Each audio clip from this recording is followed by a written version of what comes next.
Kabataang Pinoy. Sino ba kami talaga? May mga hugot din kami sa buhay. In fact, madami kaming feels. Dahil sa aming mga hugot, ginawa ng National Youth Commission ang National Youth Assessment Study o NYAS para mas lalo nyo kaming maintindihan.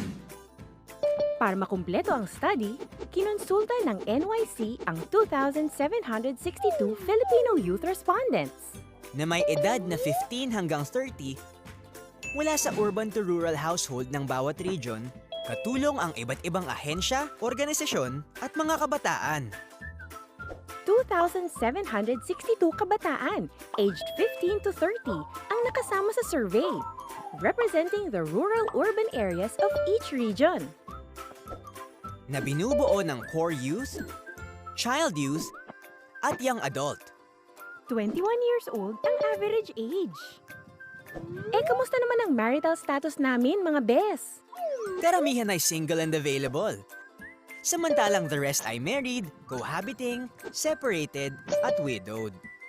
Ito ang breakdown ng marital status among the core youth, child youth, and young adult. 24.6% na ang may mga anak. Pagdating naman sa household characteristics, ito ang statistics ng mga nakatira sa isang tahanan with an income less than 10,000 a month. Kung saan nagtatrabaho lang ang tatay o nanay, pareho nagtatrabaho o parehong unemployed. At kami ay either in our own houses, or renting houses, or in rent-free houses. Samantalang sa urban youth naman, 74.5% are in our own home, 14.9% are in rented house, at 0.3% ay in rent-free house.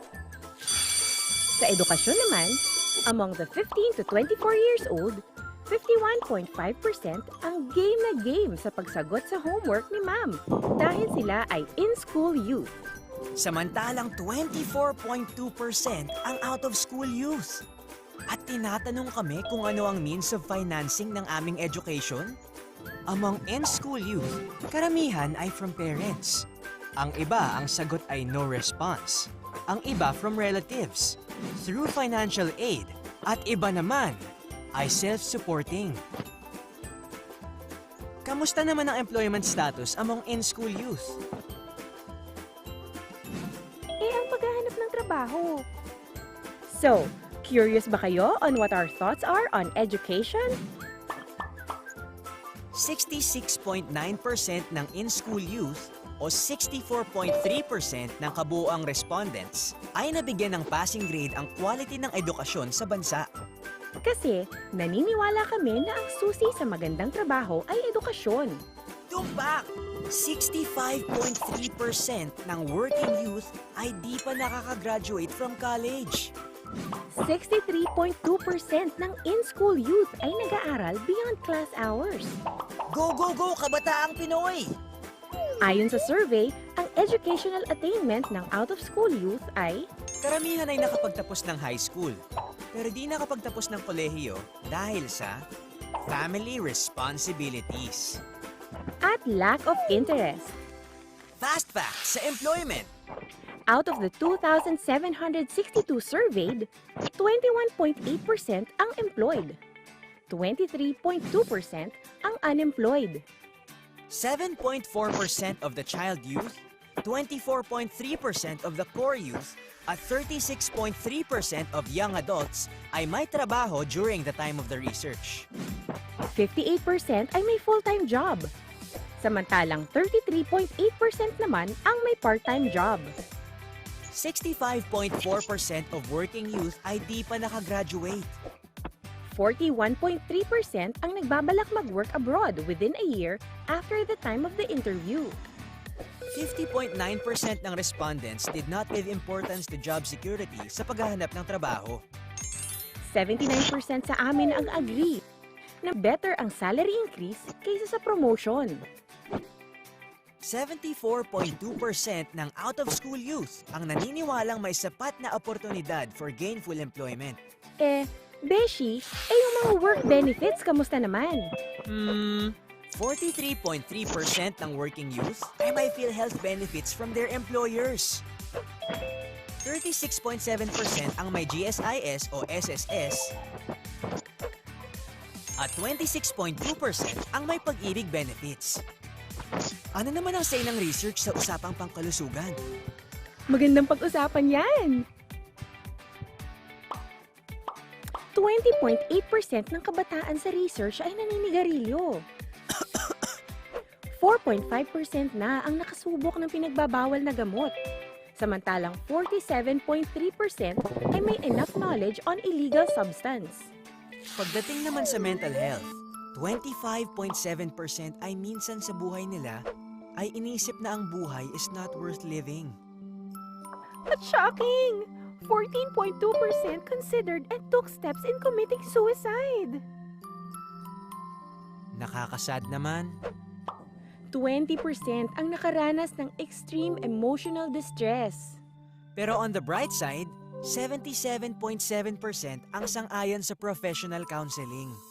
Doon naman tayo sa... Sa sexual and reproductive health ba? Yep! 62.3% ng mga single youth have not engaged in sex. 65.1% sa kanila ang di sang-ayon sa sex outside marriage. 52.4% naman ang familiar kung ano ang HIV o AIDS. At kami ay nakakakuha ng information about sex sa mga sumusunod. Pero 0.2% ang nagsabing, I don't know. Sa mga pananaw naming sa sari-saring issue hinaharap ni Juan de la Cruz at paano siya nakikilahok, the survey says, 78.1% ang agree sa kahalagahan ng political participation. 58.9% expressed interest sa social political issues. 54.3% have tried to influence decisions and policies on issues they feel strongly about. Pero ang 32.1% registered youth voters ay hindi bumoto sa eleksyon before May 2016. Among the respondents, 69.8% ang naniniwalang ang corruption is unavoidable. 46.5% ang satisfied sa pamamalakad ng gobyerno. At 89.6% ay taas noo, loud and proud maging Pinoy. Pagdating naman sa organizational involvement, 69.8% are not members of any organization. 6.5% of out-of-school youth, or OSY, are members of youth organizations. 42% attended programs or activities arranged by their own organization. 85.4% agreed that youth involvement is crucial in disaster and emergency relief. At 68.5% actively participated in environment-related activities. Ayon sa study, ay 13.2% ng in-school youth ay may internet access sa bahay. 12.2% sa amin ay may access sa external internet. Sa internet shop, school, sa malls at iba pa. Nag-i-spend kami ng 4 hours average per week sa paglalaro ng computer games. 33.5% ang nagsabing social media takes up most of our time. Mga average 4.9 hours per week ang inuubos ng respondents sa mga social media sites. In terms of social media usage, ang pinakapatok ay Facebook with 76.8%, Twitter 19.9%, Instagram 16.6%, Blog 4.8%, at 2.4% naman for other platforms. In summary, may mga bagay sa research na nakakaalarma, Nakakaligalig cause for concern.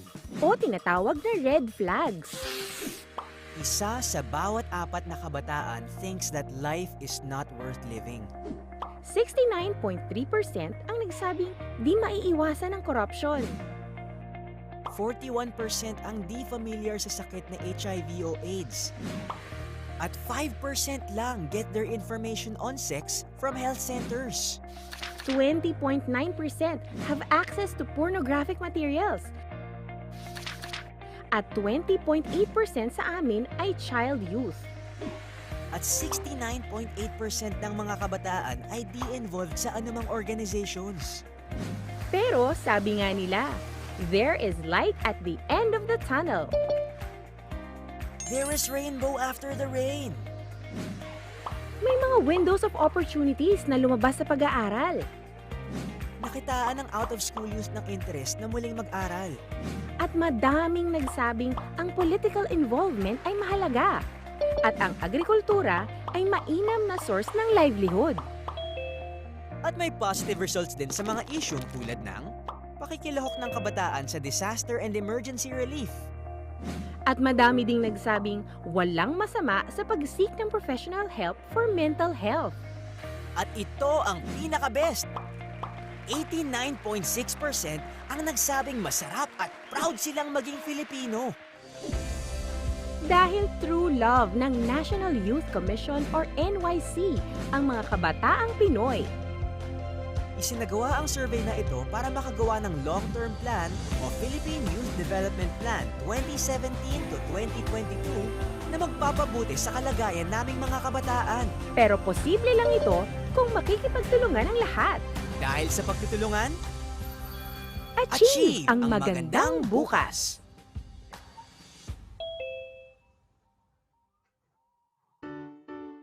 Nation building? Big word! Pero Besh, huwag ma-intimidate. Ang totoo, carry natin mga kabataan yan. Pet malo kaya tayo. Pero sometimes, the struggle is real talaga.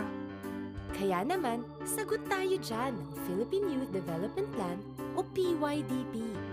Ito yung hopes and dreams ng gobyerno para sa ating mga kabataan. Para by 2022, we're all productive citizens of the Philippines. Oo, tayong lahat. Mga kabataan, ages 15 to 30 years old, Nag-aaral man, out of school youth, nagtatrabaho, pati na rin mga kabataang may specific needs. so what does it all mean? It means, lahat tayo natutulungan ng gobyerno to achieve our full potential. We're healthy, educated, may trabaho o negosyo, at kahit huma-hashtag travel goals, may pakialam pa rin sa country. Lahat ng ito para inspired tayo mga kabataan to do our part for inang bayan. Dahil tayong mga kabataan bilang susunod na mga leader ay importante sa ating bansa. So how do we do this? Una, healthy living. May access tayo sa sapat na medical attention, nakakapag-exercise, at may proper diet and nutrition. Sexually responsible din tayo at informed sa risks. Pati sa mental health, full support din para sa mga kabataan. Lahat tayo may access sa quality education. Kumpleto sa gamit ang bawat classroom at mahusay na ang lahat ng teachers. So we can all be globally competitive. After graduation, we have options kung anong field ang gusto nating pasukin. Artist ka ba? Pwede. Professional? G rin. At kung gusto mo mag-business, Why not? ano man ang ating status in life, we're all in this together. Walang iwanan. Kasi pantay-pantay tayong lahat. Nire-respeto at sumusunod din tayo sa batas. And we help build a safe and peaceful place to live in. We're also conscious of our impact to the environment. Para siguradong ma-enjoy at mapapakinabangan ng susunod na henerasyon ang ganda at likas yaman ng Pilipinas. And we're ready to lead. Gamit ang ating innovative ideas, talents, at pagmamahal sa bayan to introduce change in our communities Pwedeng sa government, o sa non-government organizations, ang mahalaga, makabuluhan ng ating contribution. sa ating bayan at sa buong mundo. Kaya nating makipagsabayan anywhere in the world. Sabi sa inyo pagdating sa pagbuo ng ating bayan o nation building, mahalaga tayong mga kabataan. Kaya ang pagsasagawa ng PYDP, pagtulong yan sa ating mga kabataan. Investment din ito sa ating national development So let's all get woke and participate. para sabay-sabay natin ma-achieve Ang ating national squad goals. dahil tayong mga kabataan, Ang tunay na pag-asa ng ating bayan.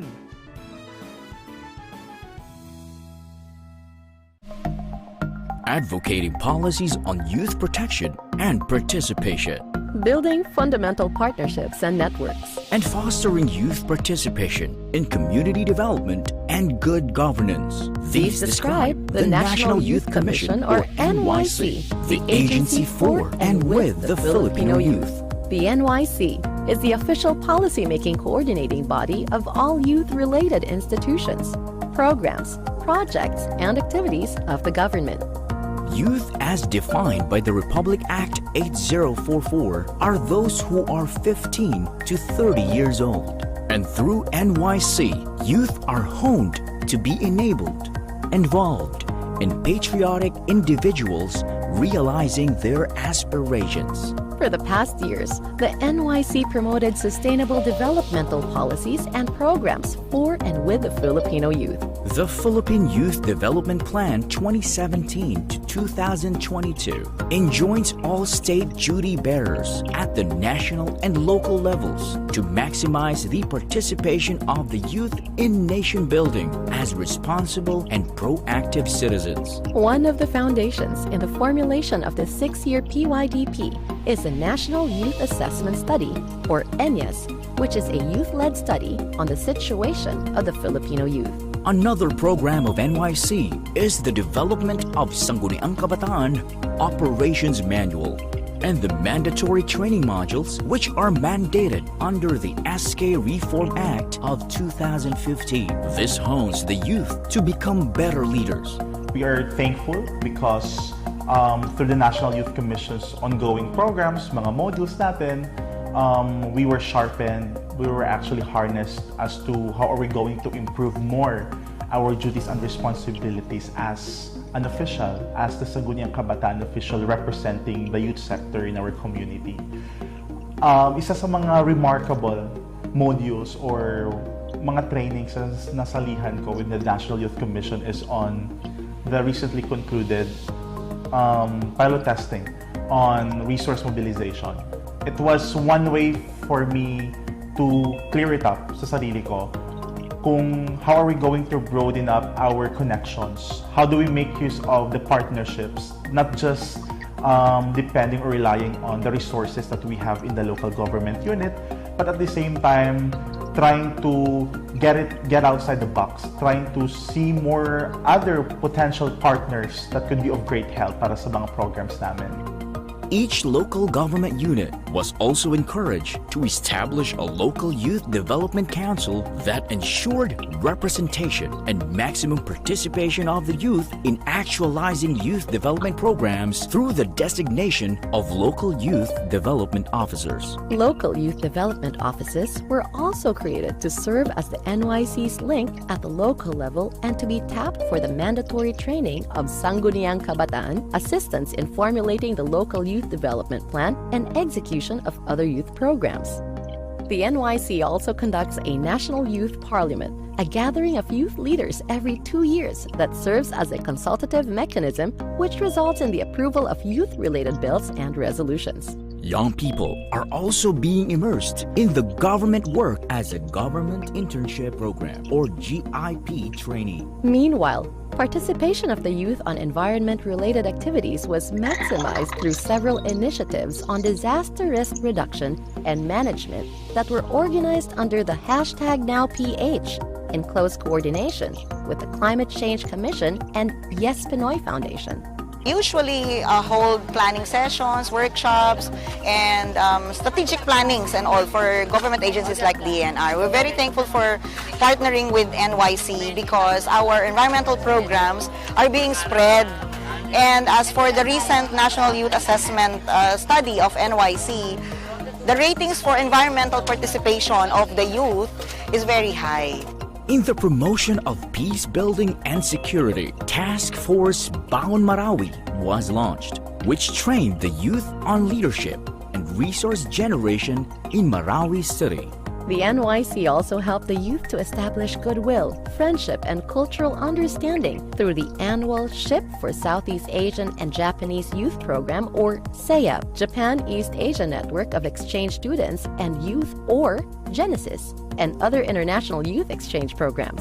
To ensure access and participation to these NYC-initiated programs nationwide, youth and youth-serving organizations were encouraged to register with NYC. under the Youth Organization Registration Program. Similarly, individuals who want to share their time, talent, and energy to contribute in providing services to the nation were given a platform through the National Youth Volunteers Program. Both programs are lodged under the Kabayani. Somehow, kulong sa university yung mga ginagawa kong projects. Pero nung na-open up with the NYC, mas naging mulat tayo sa mga programa ng gobyerno, pati ni NYC, kung saan pwedeng makilahok ang mga kabataan na hindi lang dapat sa nakukulong sa eskwelahan. So, mas na-expose tayo sa mga issue ng lipunan na dapat natin kinakaharap at kung ano magagawa ko bilang kabataang volunteer sa NYC. Ako sa nabago ng National Youth Commission. Mas nakita ko na mas naging matured ako as a person. Mas marami akong na-meet na tao at naging susi ito para mas maisakatuparan natin ang mga mitihiin natin para sa ating komunidad. Lastly, to heighten the impact of these initiatives and programs at the grassroots, the proposed institutional strengthening of the NYC to create new and reclassify existing positions is now implemented to better serve the Filipino youth. The NYC, together with other institutions, nurture the youth to contribute in nation building. By leading the formulation of youth policies, Encouraging wide and active participation of the youth in various programs, harnessing the full potential of the youth. and supplementing government appropriations for youth promotion. This is the National Youth Commission, the voice and advocate of the youth.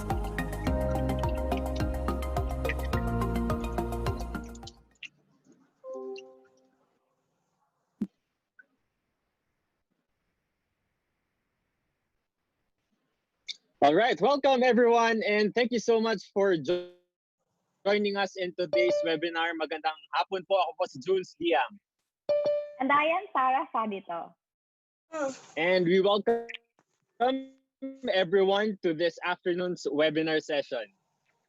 In celebration of the 20th International Youth Day and the Linggo ng Kabataan. That's right. And of course, it is our privilege to have all of you us today. Of course, online pa lang yan, and we are now ready to begin with this webinar. So let us raise this event to our Almighty. So may I request everyone to join us for our opening prayer. And this will be followed by the singing of the Philippine National Anthem, to be followed by the ASEAN Anthem. Let us place ourselves in the presence of God and adore His most holy name.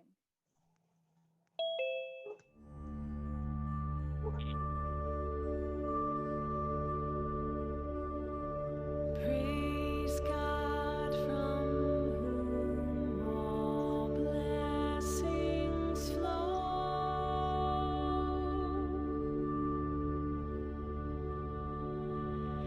Praise Him, all creatures here below.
All right. So there you go, ladies and gentlemen. And for us to be guided in our webinar journey this afternoon, allow me to present to you our webinar etiquette. Number one, of course, please turn off your mic. And this is to ensure the smooth flow for webinar this afternoon. Number two, please wait for your turn. There are limited interpersonal cues in an online setting. So please rely on the cues in the conference room and queue up your questions in the Q&A chat or raise your hand. Number three, when talking, please hit mute. There might be background noise of things. So when you're on mute on a video call, you can react when you're truly engaged, and you could also nod your head if you want to react. And of course, number four, please be respectful. Respect the hosts, the presenters, and your co-participants during the session. And now let's proceed to our program flow. We'll flash you. This webinar will run for 2 hours, and please note that your certificates of participation will be sent through your registered email addresses. So please, we are encouraging everyone to please listen and participate in the discussion. Sarah? All right, so just a little reminder to all our viewers, if you have questions or insights regarding our presentations for today, please type them in the comment box, which is located at the bottom of your screen. And we will take note of your comments while the presentation is ongoing. We will also have time for questions during the Q&A.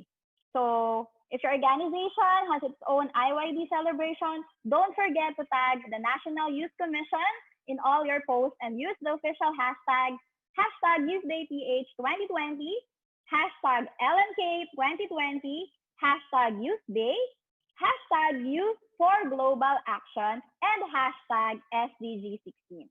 At guys, mamimili kami ng pinakamagandang kwento ng inyong International Youth Day gamit ang mga nabanggit na hashtag. So, huwag niyong kakalimutan yung mga hashtags natin, ah. Ilan ba yun, Jules? 1, 2, 5. 5 hashtags to. So, ulitin natin para hindi makalimutan. YouthDayPH2020, #LMK2020, #YouthDay, #Youth4GlobalAction, at #SDG16. Wow, okay. At ano ba yung mga prize na yan, Sarah? Oo, may prize tayo, syempre, Jules. Eto, guys. Sure na sure akong sasali kayo pag nakita nyo.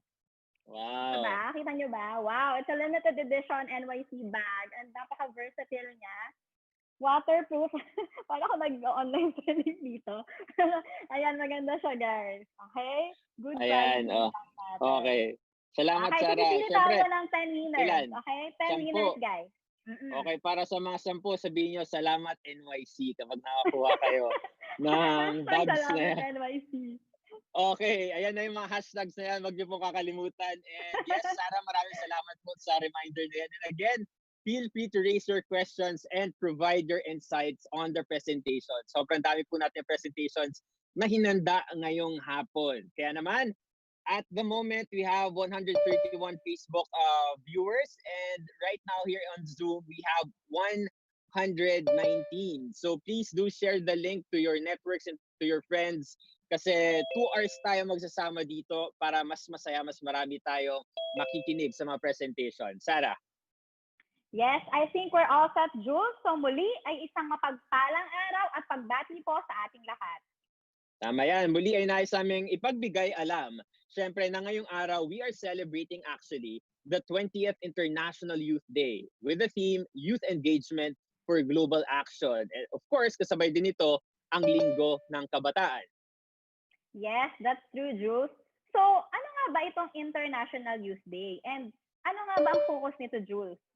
Yeah, magandang katanungan yan, Sarah. This year's theme will focus on and highlighting on young people's engagement in the local, the national, and global level. So, ibig sabihin lahat ng levels na yan, Sarah, pag-uusapan natin lahat yan.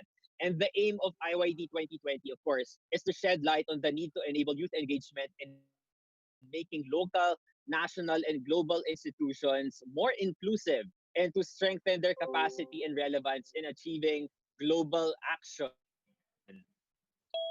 That's really good to know, Jules. And by the way, we would like to acknowledge the presence of our valuable partner, the National Youth Volunteers Coalition, or NYVC, and over 300 youth organizations nationwide who are with us this afternoon. Welcome to this webinar, guys.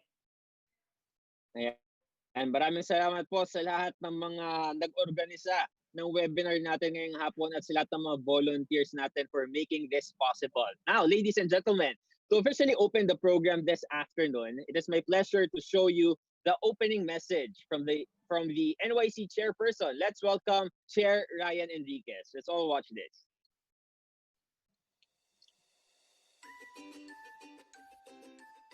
A peaceful and pleasant day to everyone. Happy International Youth Day. I hope that you are all awake, healthy, and full of enthusiasm. I'm grateful and privileged to be with you today for this National Youth Commission webinar to celebrate International Youth Day. A special shout out goes to the personnel of the NYC Social Marketing Division for organizing this activity. The online IYD challenge is accepted, so to speak. The IYD team, Youth Engagement for Global Action, seeks to highlight the ways in which the involvement of young people at various levels provide enriching impact. The national and multilateral institutions and processes also taking into account all the lessons learned. Please allow me to share some insights on how young people and youth leaders like you can engage meaningfully at the national and local levels to positively influence others.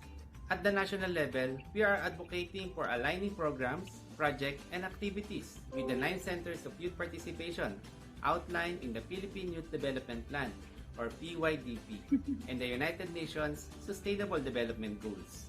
I encourage everyone to consider the following.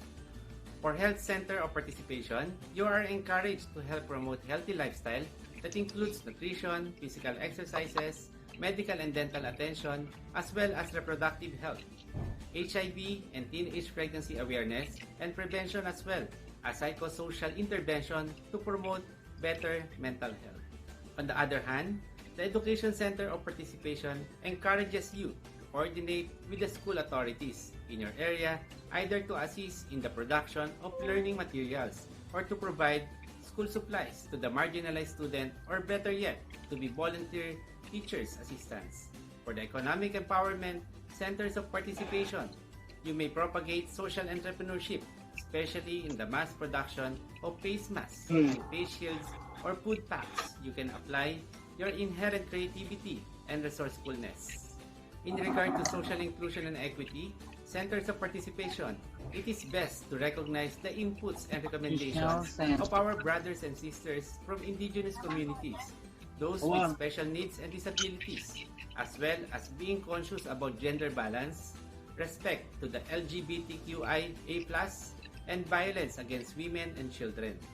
On the aspect of peace building and security, we encourage you to conduct activities to instill the importance of discipline as law-abiding citizens in the consciousness of young people, as well as awareness campaigns against the deceptive recruitment of young people that may snatch you away from your families and comforts of your home because of your vulnerabilities. On governance, the Sangguniang Kabataan carries the torch of governance at the local communities. That is why it is more appropriate to participate or to provide insights to the ordinance they issue, especially on non-discrimination of health workers and frontliners in the community. For the Environment Center of Participation, you are encouraged to organize and participate in commemorative activities for the youth in Climate Action Day every November 27 through coastal cleanup activities or disaster risk reduction and management training, among others. Lastly, for the Global Mobility Centers of Participation, aside from your participation in youth exchanges with other countries, like for example, the SHIP for Southeast Asian and Japanese Youth Program, or SEAP, not this year, but hopefully in 2021. And with other countries, you may also consider the aspect of preventing human trafficking. Likewise, there are other opportunities to represent the Philippines in activities initiated by the ASEAN Secretariat, the United Nations, and many others. Are you now inspired and motivated by this litany? I hope you are. As young people comprising Generation Z, you have the gift of proficiency in the use of technology. Maximize the use of social media to disseminate information that will bring hope, ally peers, and encourage each one never to give up, especially during these times of failures. If only each one of you learns to be accepting, grateful, and helpful, there will be less conflicts and understanding will prevail. Let us remember that in this life, we all have assigned roles to play with the guidance from above. Finally, let me share this stanza of a poem written by Michael Josephson. Living a life that matters doesn't happen by accident. It is not a matter of circumstance, but of choice. Choose a life that matters. The National Youth Commission is with you in this journey. This is your ally, Ryan Enriquez. Mabuhay ang kabataang Pilipino. Thank you so much, Chair Ryan Enriquez. That was a very warming and inspiring message for everyone. Truly, the National Youth Commission is making strides for the welfare of the Filipino youth. Tama ka dyan, Sarah. Kaya naman ngayon, mga kaibigan, dumako na po tayo sa main highlight ng ating webinar. Siyempre, ang ating pinaka-highlight, anong pangmalakasang kwento ng organisasyon mo? Let's hear it from the different youth organizations that will share their efforts and engagements in the national and global levels. Sarah? Okay, Jules, let's start. So our first speaker studied BS Development Communication at Visayas State University. A former president of BSU College of Agriculture and Food Science, Supreme Student Council, and former vice president of HIV/AIDS Organization of Peer Educators BSU. He was a former student regent of Visayas State University and former regional director of Eastern Visayas in the Philippine Federation of State Universities and Colleges Student Leaders. He's also a youth coordinator at the UN SDSN Youth Philippines, a former DJ or disc jockey in the Radio Natin FM Baybay 102.9 and worked as City Youth Development Officer in the City Government of Baybay. Sangkayang Panglunsod, ex-officio member on Youth Development and SK Affairs Federation President of Baybay City, Leyte. Ladies and gentlemen, please join us in welcoming Honorable Mark Michael Unlukay. Isang napakagandang hapon sa ating lahat as we celebrate the International Youth Day. So sa ating mga kabataan across the Philippines, hello, magandang araw. This is indeed a wonderful day. Happy International Youth Day. So, by the way po, my name is Mark and I am the Sangguniang Kabataan Federation President of the City of Baybay, Province of Leyte. So for this afternoon, allow me to present to you sa ating mga commendable efforts, commendable initiatives and programs that we have been doing in the Sangguniang Kabataan here in the province of Leyte, particularly in the city of Baybay. So allow me to start my presentation.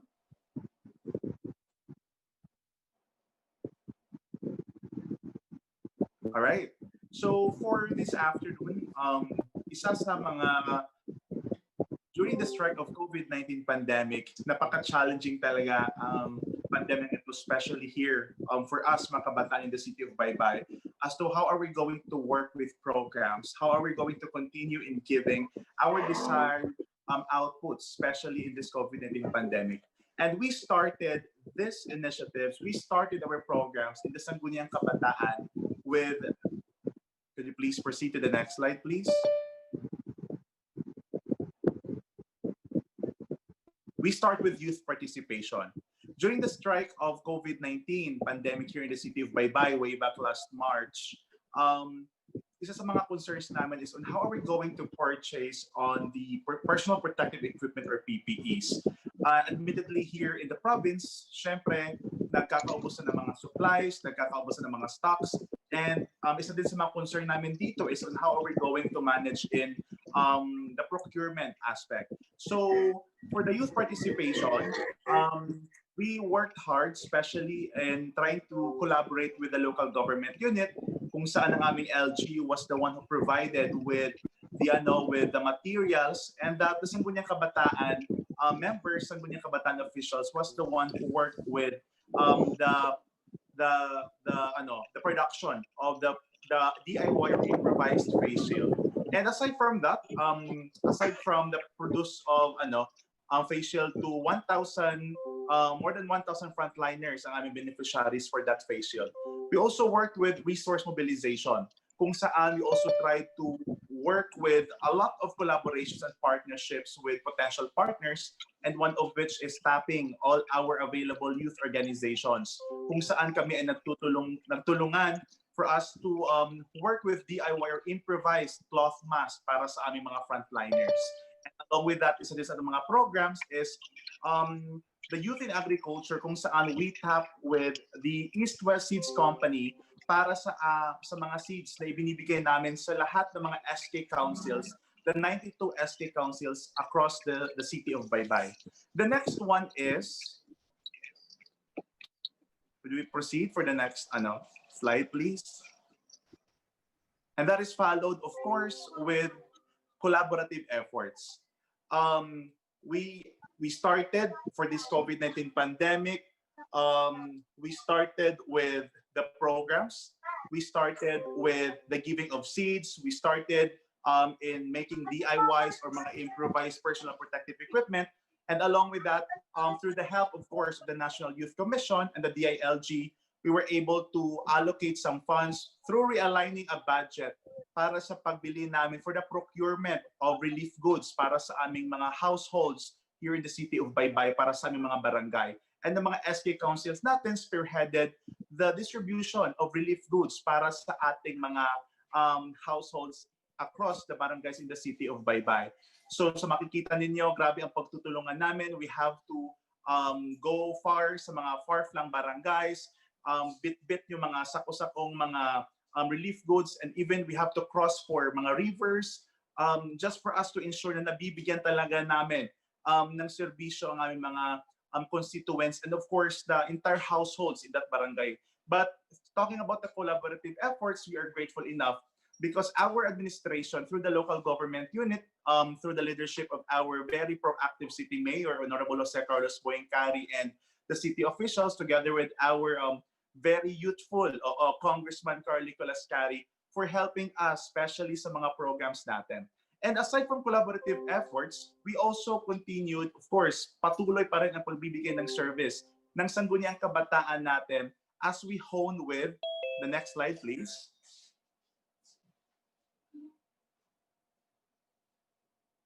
We have these sustainable initiatives. And through the help of our partners, through the help of the Philippine Youth Development, with the Positive Youth Development Network, Hinya PH, and to our partners, na-launch namin ang Youth in Agriculture because we have came across with the realization na napaka-importante that we have to address the concern on food supply and food security. Because dito sa probinsya, syempre, we are just reliant kung ano yung mga supplies coming from the nearby cities na nagsusupply sa amin ng mga pagkain, and that we are grateful because through the support of our network, we submitted the proposal and that nakakuha kami ng 10,000 pesos grant that enabled us to have a contest, to launch a contest for the SK councils to engage with youth agriculture-related programs. Next, please. And as part of the sustainable initiatives din namin,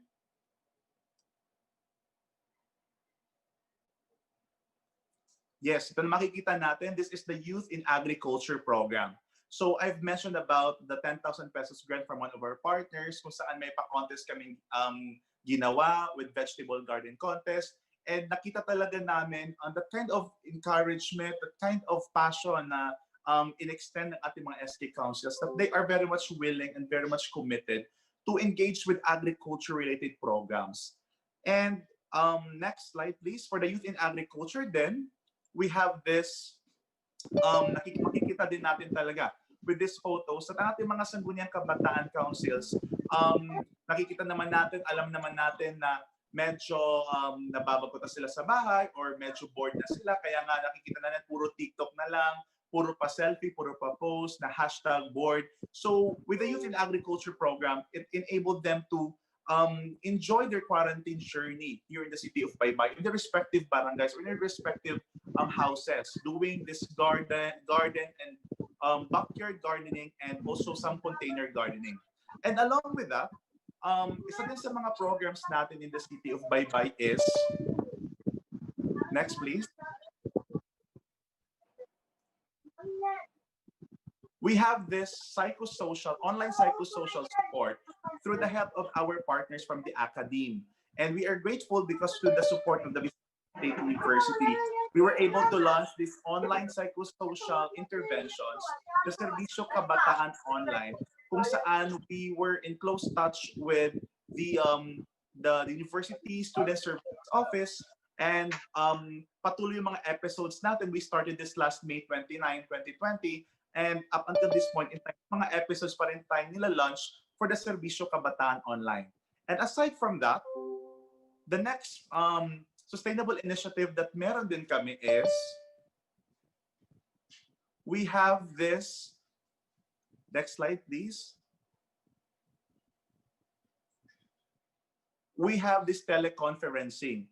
Through the support of our partners, the Visayan Youth Matters, napapasalamat kami because we were able to launch this teleconferencing, a mental health discussion para sa ating mga sangguniang kabataan councils. And next,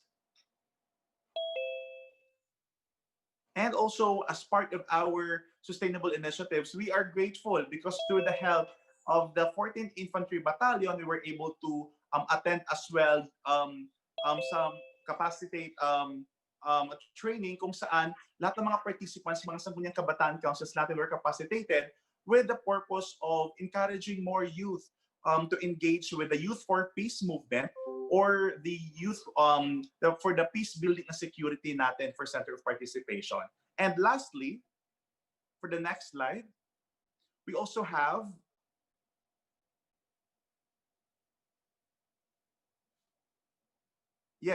we also have the following celebration for Linggo ng Kabataan. We have the spoken word poetry, we have the youth empowerment jingle, and also meron pa kaming mga pina-finalize pa na mga media, mga digital platform wherein we're going to maximize the available media platform for the Linggo ng Kabataan celebration. And with that, sa ating mga kapatid, mga kapwa kabataan, allow me to present to you this video presentation highlighting the Sangguniang Kabataan of Baybay City as we encourage, as we convey the message of youth engagement for global action. So ladies and gentlemen, please watch this video.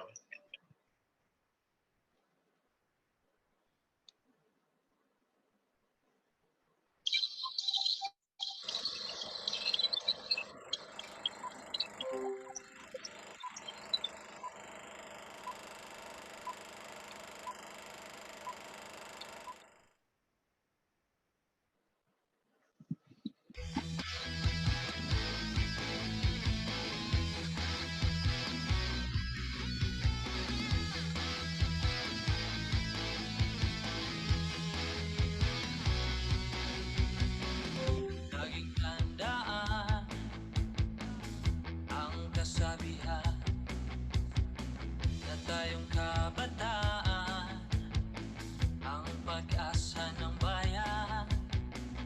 Dapat ay pangalagaan kapwa nating kabataan. Kinabukas ay titingnan, sila'y paglingkuran. Sigaw ng kabataan, ating pakinggan. Sangguniang kabataan, tayo'y maging daan. Piling ng kabataan, ating pagbigyan. Sangguniang kabataan, tayo'y maging daan.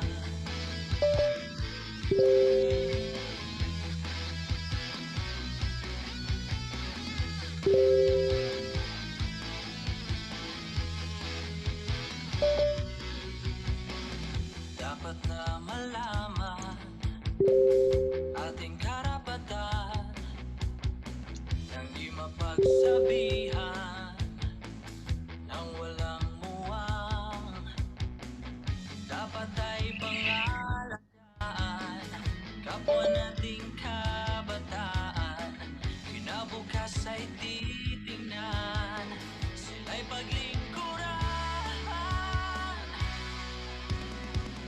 Sigaw ng kabataan, ating pakinggan. Sangguniang kabataan, tayo'y maging daan.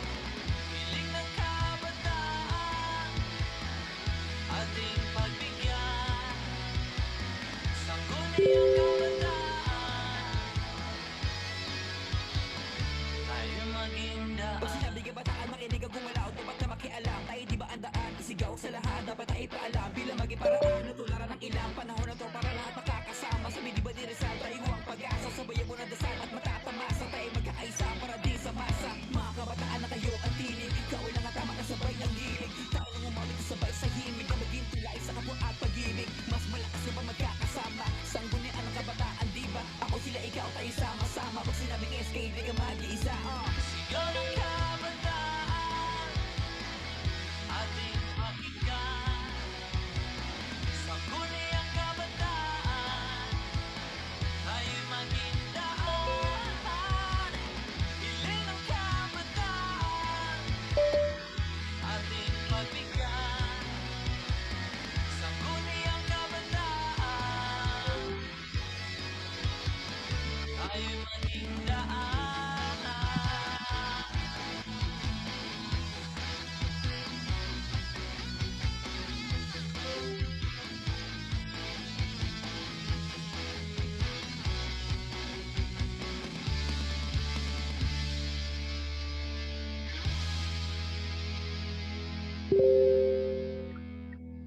And in behalf po of the Sangguniang Kabataan of Baybay City, happy International Youth Day po. All right. Wow. Okay, yan. Thank you so Maraming much. salamat kay Honorable Mark Michael Unlukay, ang Federation President ng Baybay City dyan sa may Leyte. Yan, marami tayong mga natutunan, Sarah. Pero before natin mag-share siguro tayo ng takeaway doon sa presentation, reminder lang po muna lahat ng mga kasamahan natin dito sa Zoom, if you could mute yung mga family tsaka mga chikiting, pero naririnig po natin sila kahit sa Facebook Live. So please mute. Sarah, ikaw, anong takeaway mo doon sa presentation ni Mark ng Baybay City? Okay. Grabe yung sangguniang kabataan ng Baybay City. Ako, for me, nag-strike sa akin yung collaborative effort. Kumbaga, dun sa resource mobilization nila, no, nag-tap sila ng partners, whether it's LGU, youth organizations, even the private sector. So, kita natin dito yung importance talaga ng collaboration para mas malaki yung maging impact natin. And ano pa ba, yung sustainable projects nila. So, hindi lang natapos doon. May nakita tayo mga sustainable initiatives nila, Jules. Such as yung sa agriculture, ang galing ng sa youth and agriculture kasi totoo naman, di ba, na konti na lang sa mga kabataan natin ang nagpupurso ng agriculture. And I think it's time. This COVID-19 has made us realize kung ano yung mga pinaka-importanting bagay sa atin, which is food, di ba? So I think it's time for us to address the food supply, the food insecurity, especially sa ating bansa being an agricultural country. So ano sa'yo, Jules? Ano yung mga takeaways mo? Tama yan. Bukod dun sa mga nabanggit mo nga, yun yung importance ng collaboration na hindi lang din naman natin kakayanin na mag-isa lang tayo bilang SK or bilang organization. Mas maganda na we collaborate in the spirit of SDG 17 na, di ba? Partnership for the Goals. Yes. Pero yung pinakamaganda dito yung teleconference sila on mental health. Kasi during this pandemic, matindi talaga yung anxiety levels natin because of the pandemic and the uncertainties. Okay, so as we proceed, once again, we'd like to remind everyone, especially to post also on Facebook and Twitter, lahat ng takeaways na yung mga hashtags po, gawin nyo po yan sa social media accounts niyo para makita ng ating mga kababayan at mga kabataan na nagse-celebrate tayo ngayon ng International Youth Day. Okay, Sarah, now let's proceed to our next speaker. Sino ba ang ating susunod na speaker? Okay, I think we're ready for our second speaker. She is a proud alumna of Palawan State University, a graduate of BS Accountancy, and the recipient of the 2017 to 2018 Student Leadership Award. She is currently the Sangguniang Kabataan Chairperson of Barangay San Jose and the Sangguniang Kabataan Federation President of Puerto Princesa City. and ex-official city councilor representing the youth. And our speaker is also the chairperson of the City Council on Committee on Youth and Sports Development and the Committee on Women, Child and Family Welfare. She's also the vice chairperson on Committee on Barangay Affairs, person the Youth Development Council, advocating for a better public service, being the National Director of Finance and Logistics of Kabataang Lingkod Bayan ng Pilipinas. For may kahusayang paglilingkod sa bayan, let's welcome Honorable Maika Mabel L. Magbanwa.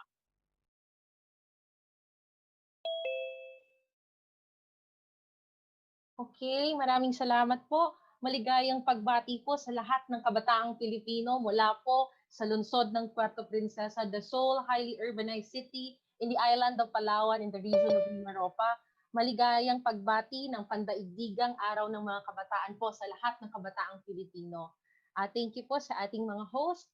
I will be sharing with you our best practices here in Puerto Princesa in two major categories po natin for youth development, no? That is education as well as good governance and capability development programs. So allow me to share with you my presentation.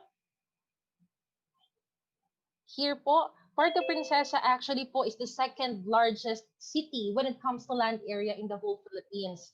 Consisting of 66 barangays, we have 34 barangays that is already urbanized. Yet our remaining 32 barangays is still rural barangays, no? It is really masyado pong mahirap sa mga probinsya katulad namin dahil we have still barangays na up to now cannot be reached of the current infrastructures, lalong-lalo na siguro yung telecommunications infrastructures as well as even the electricity infrastructures because of the land area. So here po is my presentation.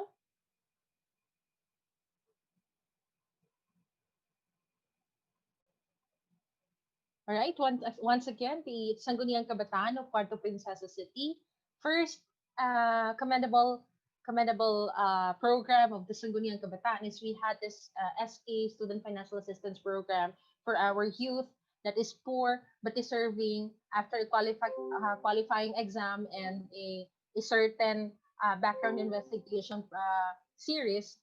We have selected few students who were really excelling in their academics, but not that privileged po, no, na makapag-aral ng maayos at matustusan yung kanilang mga pang-araw-araw na kakailanganin sa kanilang mga eskwelahan, no. So this program was started last 2019. So we had this also the daycare module ride shop program. Right now, ngayon po panahon ng pandemya, alam natin na hindi po talaga pinapayagan ni President Duterte yung face-to-face classes. We have already gone with our DepEd schools kung paano ang gagawin nila to cope with the new normal as well as with the CHED. But ito yung problema natin, yung daycare program, no? Nahirapan sila dahil ito ay 3 to 4 years old. At paano nga naman sila mag-online, paano nga naman sila mag-module, no? It requires a lot of participation of different stakeholders, lalong-lalo na yung mga guardians and parents of these children. So, the Sangguniang Kabataan initiated a daycare module ride shop program in order for us to help our daycare program managers and teachers to come up with the activity sheets and modules for our daycare program. So the target to finish all of this is by the end of September. No, we are now starting it, the daycare module ride shop program. Next is an upland daycare project. So anytime soon, we are really hopeful that the COVID-19 will eventually be gone dito sa bansang Pilipinas, no? And right now, we are preparing all our infrastructures and other facilities for our daycare pupils para ho pagdating ng pasukan at sa loob din ho ng kabuuan natin ng new normal, these facilities can be used as an orientation facilities for our parents and guardians for our daycare pupils. Next is we have established through the efforts of the Sangguniang Kabataan officials in different barangays here in Puerto Princesa, community learning hubs. Here in Puerto Princesa, all grade levels under DepEd we have chosen the modular learning modality in order for us to cope, no, with the new normal system, no? Kasi here in Puerto Princesa, we have still barangays na hindi pa talaga abot ng internet infrastructure. So if we go for blended learnings and otherwise etong ang online learning, may mga kabataan tayo, may mga estudyante tayo na talagang mako-compromise yung pribilehiyo nila o yung kanilang karapatan para mag-aral. So, through the efforts of the SK, we have established different community learning hubs, lalong-lalo na yung mga SKs natin in the rural barangays in order for the college students as well as yung elementary and high school students to cope up with the new normal of education. Next is we have this community learning home quarantine eskwela program. So these are community learning materials or learning materials for our children. So we have distributed this one in the middle of ECQ, modified ECQ and GCQ para ho sa mga children, kabataan natin here in Puerto Princesa that's really longing dahil nasyado ng matagal yung ating bakasyon, no? Next, when it comes to good governance and capacity building, the SK Federation of Puerto Princesa City have come up with a coordinators pool. This coordinators pool is assigned to the different barangays, cluster barangays, in order to secure the SKs, no, na kailangan ginagawa, check and balance doon na kailangan nagagawa yung kanilang mga requirements, yung kanilang mga documents na kailangang ipasa, kung nagagawa ba lahat ng kanilang mga functions and responsibilities in accordance with the SK Reform Act, as well as the subsequent guidelines issued by DILG as well as the other competent agencies in the Philippines. No? So this coordinators pool is a pool of workers o ano natin, mga kapwa-kabataan din natin assisting our SK officials to have to eventually have this complete documentary requirements being a good example and a good practice for SKs na hindi tayo mapag-iwanan dahil ika nga natin, bagong SK, sana bagong practices din tayo in order for us to comply with all the requirements as we provided for us. So next is the establishment of Young Leaders Academy here in Puerto Princesa.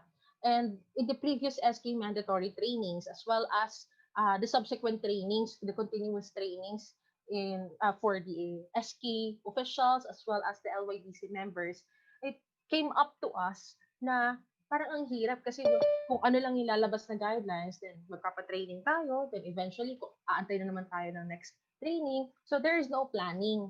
There's no planning towards providing this capacity development seminars and trainings for our SK officials. So if our SK officials were not that capacitated to give or to provide services for our constituents, what will happen for SK, no?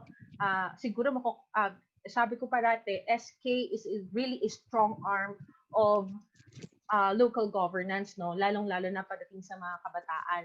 And if we empower SK, that is the time that we are also empowering our arms towards good local governance.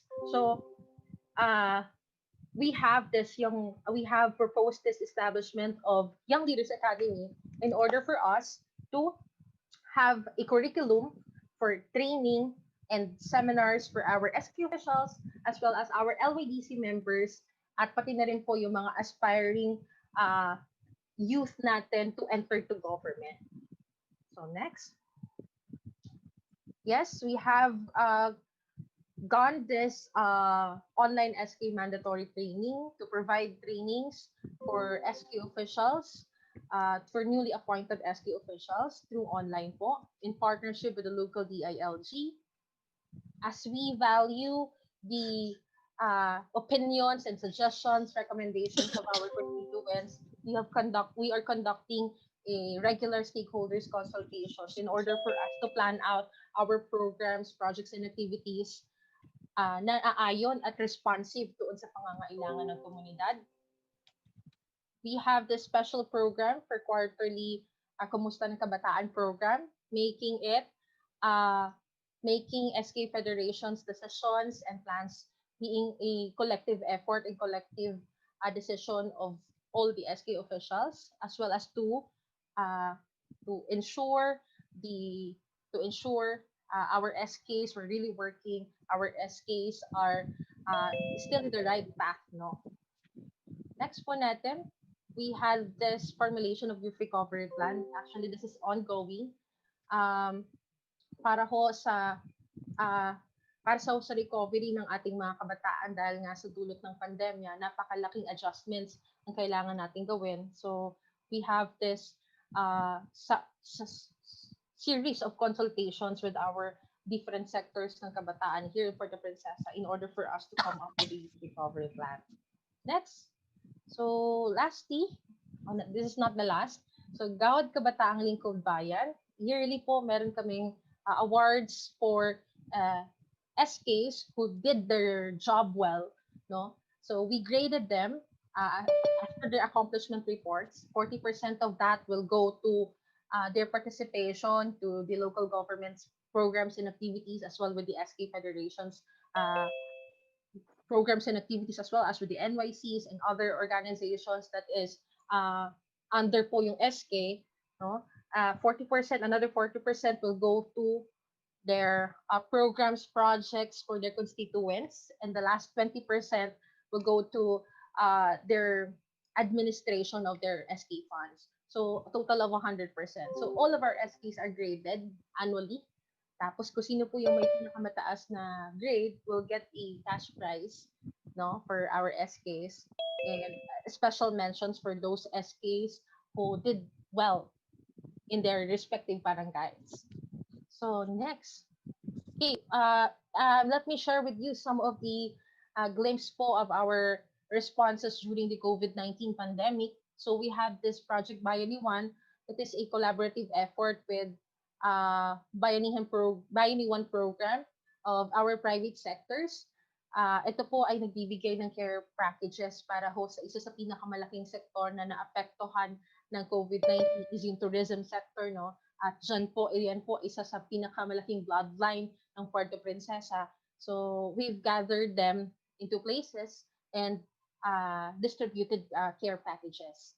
Next is Ecosina Palawani Project. This is also a collaborative effort with JCI. Ito ay community kitchen for our frontliners and those stranded individuals here in Puerto Princesa. Next, again, a collaborative effort with the private sector po. We have delivered donuts, no, parang pamerienda po sa pandemya to the different barangays here in the Puerto Princesa. Next, in the middle of pandemic, ito isa pong malaking dagok sa mga taga Puerto Princesa because hundreds of families ay inabutan pa ng sunog, no. So we have conducted a donation drive. We named it as Bangon Bagong Silang in order to help those affected by the fire in Barangay Bagong Silang here in Puerto Princesa. That's the pictures. And we have distributed more than 2,500 face masks for our frontliners. And online contest. Yun.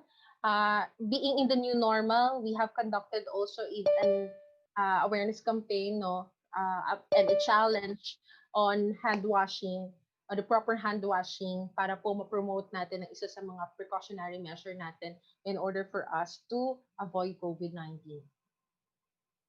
And active social media pages. So that's it. I think I've run out of time. I'm more than 10 minutes na. So para po sa pag-asa ng serbisyo publiko para sa ating lahat po ng ating mga kabataang Pilipino, binabati po muna namin kayo ng isang maligayang araw ng mga kabataan. Sabay-sabay po nating hulmahin ang magandang Pilipinas sa pamamagitan po ng serbisyo ng sangguniang kabataan at maging serbisyo po ng mga kabataan natin sa pampribadong sektor. Muli po, mabuhay yung mga kabataan. Alright, maraming salamat kay Honorable Micah Magbanwa ng SK Federation, ang president ng SK Federation sa may Puerto Princesa City. Ayan, so nakakatuwa. Sara, no, lahat ng ginagawa nila dyan sa Palawan dahil nga sobrang dami ng activities na ginagawa, particularly doon sa ginagawa nila for education. 'Di ba? Kasi yun yung isa sa mga challenges natin ngayon, Sare, 'di ba?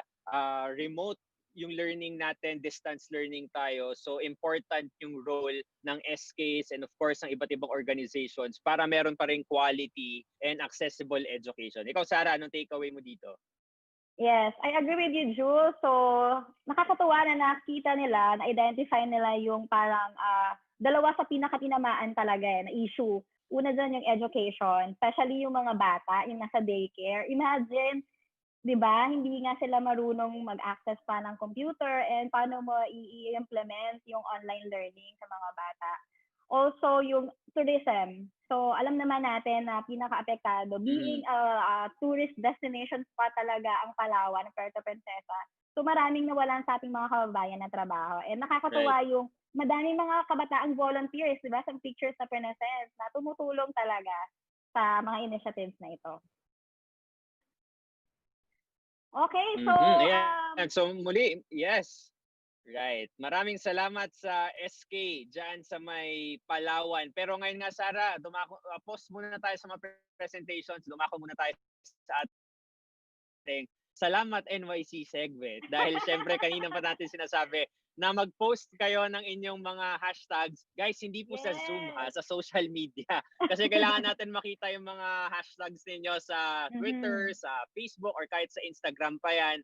At gamitin nyo yung 5 hashtags na ginamit natin. At dahil dyan, meron tayong bibigyan ng ating NYC drawstring, di ba? May mapalad. Yes. Okay, dahil dyan, dalawa na ata sila. Okay, unang-una, announce natin ha.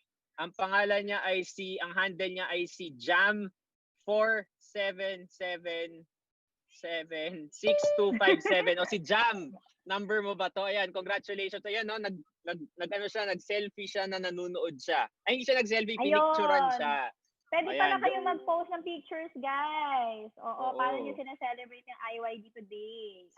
Bilang patunay. O, meron pang isa, Sarah. Diyos, paano? Remind natin, set nila in public pala. Baka hindi lang natin nakikita kasi hindi naka-public.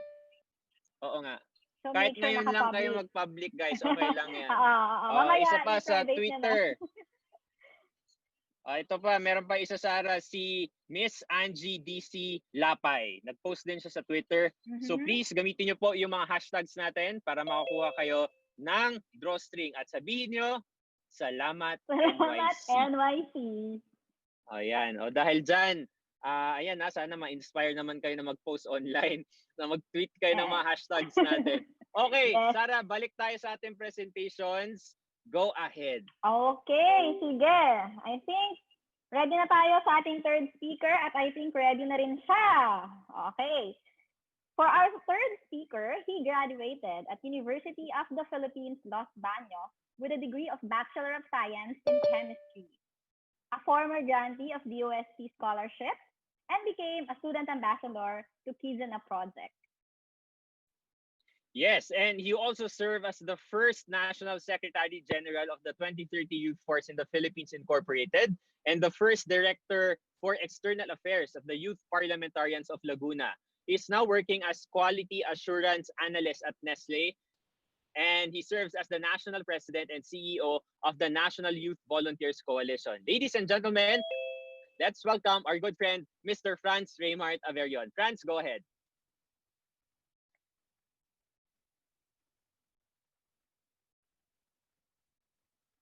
Thank you so much, Jules and Sarah, for that very engaging introduction. And so good afternoon, everyone, and happy International Youth Day. So I am here to share to you our practices and projects projects of the National Youth Volunteers Coalition. Okay, but before that, I would like to share to you our history, okay? So, National Youth Volunteers Coalition was founded through the Angwerpa ng VCAMP of the National Youth Commission last 2018. So, they gathered 80 volunteers across the country for this camp. And as our culminating activity and for our actions to be sustainable, of course, and to share our learnings to different youth in the Philippines, ayan. So, nagtayo kami ng organization and that's where NYVC was born. Okay? And then, of course, our mission is to enable, empower, and nurture Filipino youth volunteers and organizations to secure a sustainable, fueled, and purpose-driven citizenry. And of course, we envision to be the center for an excellent and dynamic volunteerism, touching lives, promoting resiliency, and igniting patriotism. Ayan. And then, of course, just to share the meaning of our logo, because I think this is very timely. So our the NYVC logo is a bonfire in shape, and it celebrates the diversity. And the triangle below are the symbolizes the growth of our advocacies, and each color is represented, of course, by meaningful core values by NYVC. So the blue color represents our spirit and resiliency, and then the yellow represents joy and enthusiasm, and the red action and passion, and gray is the age and wisdom. So dito, makikita natin yung talagang core value ng isang tunay na volunteer. So every action that we do, it really comes from our heart. Okay?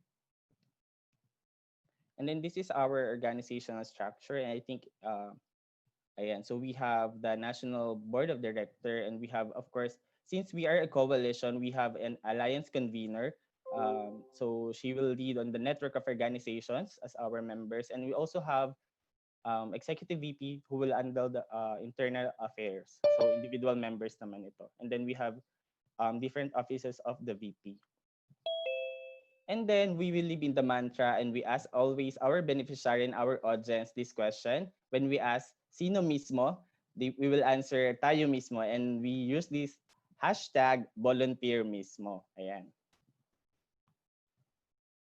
And then, of course, we aim to really share, since the theme of this year is Youth for Global Action. Ayun, nakaangkla din kami for the Sustainable Development Goals and, of course, the Philippine Youth Development Plan. So every time we have activities, we really share these two. So later, makikita natin kung saan platform namin siya ginagawa. Okay? And then just an update for us, we already have for 2 years 100,000 plus online reach, and we have engaged and reached more than 10,000 volunteers, 7,000 organic FB likes, and beneficiary of more than 6,000 also, and partnership with organizations and institutions 150 plus. And then we've conducted national volunteers 8 times already, and we have 20 plus flagship programs, projects, and activities. And then just to share our baby project, it's called the Mismo Youth Volunteer Summit. Ayan, so since 'di ba naniniwala tayo sa hashtag volunteer mismo, naniniwala tayo na tayo mismo ang makakagawa ng mga solusyon para sa ating lipunan. Ayan. So our first or the kick-off mismo was done in FEU Tech in Manila. And then we have also conducted it already in Laguna, in Cebu, in Iloilo, and just recently in Davao. And of course, ito na postpone since we are facing the pandemic, the mismo BARM. Ayan. But of course, the facilitators or the organizers of mismo BARM will be led by our NYVC in BARM. Ayan. So ito rin sila yung nasa picture. So naka-attend sila for the Mindanao leg. Ayan, for them to really be familiar of how we do things in mismo. And then, of course, we really need to adopt the better, the new normal. We also conducted our online mismo. Ayan, so we invited speakers from the National Youth Commission, from the PNVSCA, or the Philippine National Volunteer Services Coordinating Agency, and then from 2030 Youth First in the Philippines, and of course from I Am Mad or Making a Difference. Ayan. So this is also an activity for our second anniversary, and it has a theme of let's vault in, or yung vault doon sa vault in is volunteer. So let's volunteer in, okay? And then, of course, we are proud to share our flagship projects, programs, and activities. And I would like to start with the project footprint. So this aims to really leave a mark in the hearts of our beneficiary. So it's a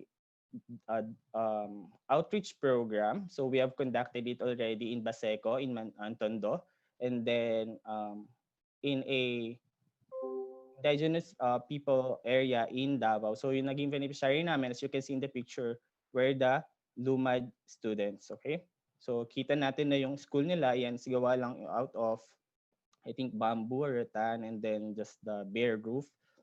And then, of course, we also have, since we are a volunteer org, we have launched the Project Tindog, or it is a rolling, or every time we are facing a calamity, we launch a donation drive. So it is also in partnership with different organizations. Okay, so this Project Tindog, we have conducted it when there was an earthquake in Mindanao, and there was a typhoon in Visayas. Ayan. So nung nagkaroon din ng fire sa Batangas, ayan. So we launched Project Tindog. And then we are one of the partners for Brigada Pagbasa. Okay? Ayan.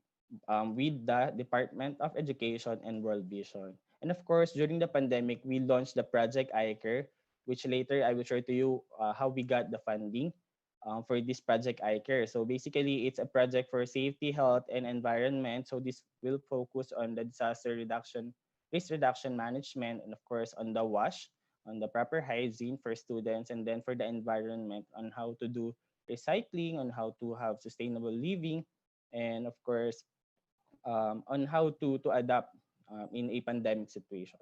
Okay? And of course, ito, alam ko lahat naman ng organization ngayon, youth organizations or not, is may mga online campaign. So, ayan. So, sa page namin, and you can like National Youth Volunteers Coalition. So, ayan, we have campaigns and show celebration there. And we also lead, of course, call for volunteers or for, ayan, so yung mga blood donation, and then in partnership with the DSWD, nagkaroon tayo ng call for volunteers for repacking, ayan, sa main office. And then we also celebrated the Children's Month, the World Envy Day, Nutrition Month. Ayan. So lahat naman to is nakaangkla din sa SDGs and sa PYDP. Okay?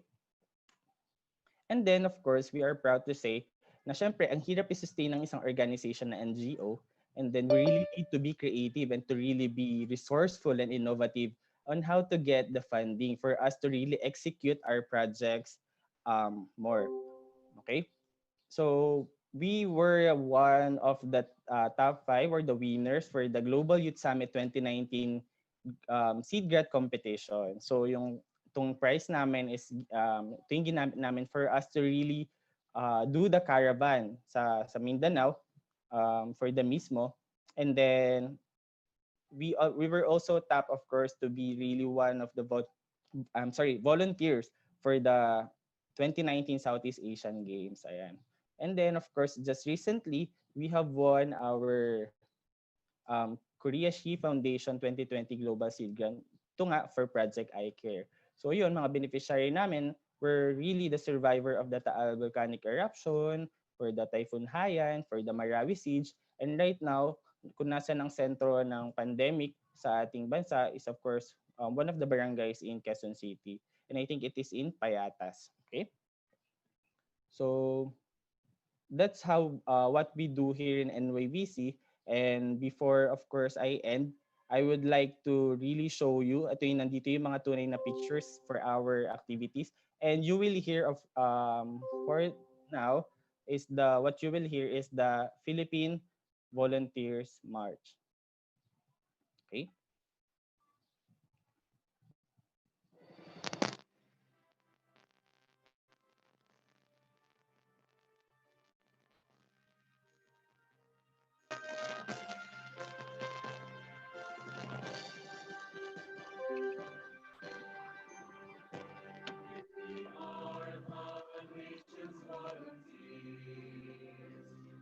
We serve all people for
Ayan. So as I end, please, Ma'am Sir, pa-screenshot po. Ayan. So you can find us on Facebook and you can email us if you have concerns and this Google site, and then you can join us as our member. And I would like to greet everyone a happy International Youth Day and mabuhay ang kabataang volunteer. Yan. So stay safe and ingat tayo.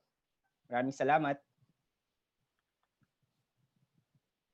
Alright, maraming salamat sa iyo, Franz Tremart Averon, ang President and CEO, of course, ng National Youth Volunteer Coalitions, National Youth Volunteers Coalition. Yan, Sarah, part ka rin ng organization na to. Yes. So, ikaw, so sobrang proud ka sa org na to. Anong pinaka-takeaway mo kay President Franz? Okay, thank you so much, Franz. Takeaway, ano ba? Nahiya ako kasi may busy, no? Pero lingid sa kaalam, tama ba? Lingid sa kaalaman ng lahat. Lingid sa kaalaman. So, lingid sa kaalaman. Hirap pala magtagalog. Okay. So, hindi ko alam before na meron palang Philippine Volunteers March na song. Ikaw ba? First time mo ba yan narinig, Jules? First time ko rin. Diba? So, hindi siya ganun kaalam ng karamihan. So, it's nice na i-play natin din siya kung may mga events tayo, diba? I-play natin yung song. And it's, I think it's produced by PNVSCA, PNABSCA. So, yun yung volunteer coordinating agency natin dito sa Pilipinas. At saka, ayun, maraming salamat. I'd like to take this opportunity na magpasalamat din sa NYC. Kasi as I mentioned ni Franz, yung history talaga ng NYVC, nag-start siya sa NYC camp, kung saan ginather ng NYC ang mga volunteers mula Luzon, Visayas, Mindanao noong 2018.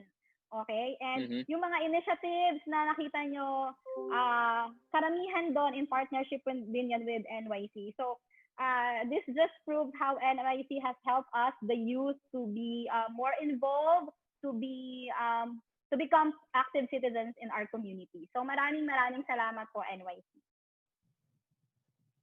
Okay, dahil nabanggit mo na, Sarah, yung maraming salamat, NYC, segue muna tayo sa ating Salamat NYC segment dahil balita ako sana raw yung post ngayon sa Twitter at sa Facebook. Again, gamitin nyo lang po ang inyong mga hashtags. Okay, sino po dito sa dalawa? Silang dalawa ba? Okay, meron pong nag-tweet si Sydney, si @Shidoni. Okay, sabi niya, the youth plays a vital role for a sustainable society amidst the pandemic. The new ideas and eagerness of the youth leads to a more productive outcome. Thus, bayan ni Juan becomes much stronger. Yan. Maraming salamat sa inyo. Congratulations dahil dyan meron kang drawstring mula sa NYC. At sabihin mo, salamat NYC.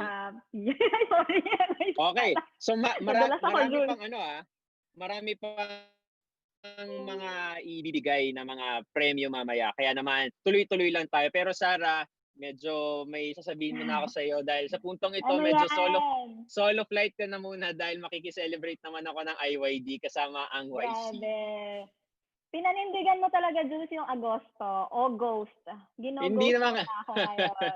Hindi naman kita ginoghost kasi nagpaalam naman ako. Pero maraming salamat po sa NYC sa pagkuha sa akin muli na mag-host ng IYD. Parang taon-taon na lang. Maraming salamat po. Nag-enjoy din naman ako. Pero Sarah, sasamahan pa rin kita na i-intro ang ating susunod na speaker.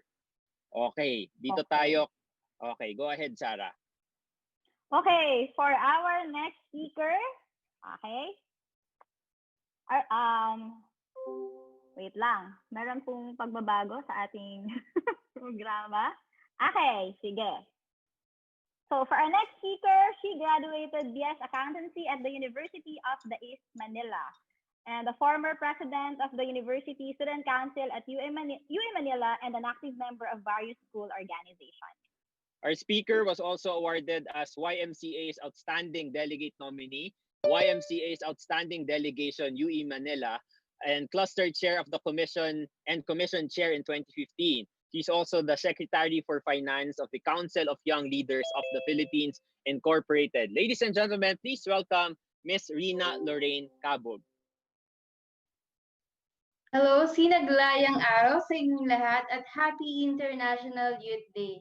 So, ngayon, I will be introducing our organization, the Council of Young Leaders of the Philippines.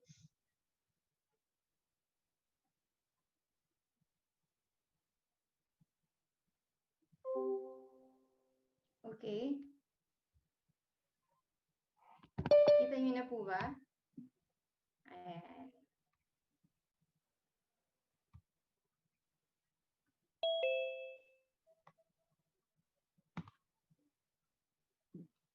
All right. So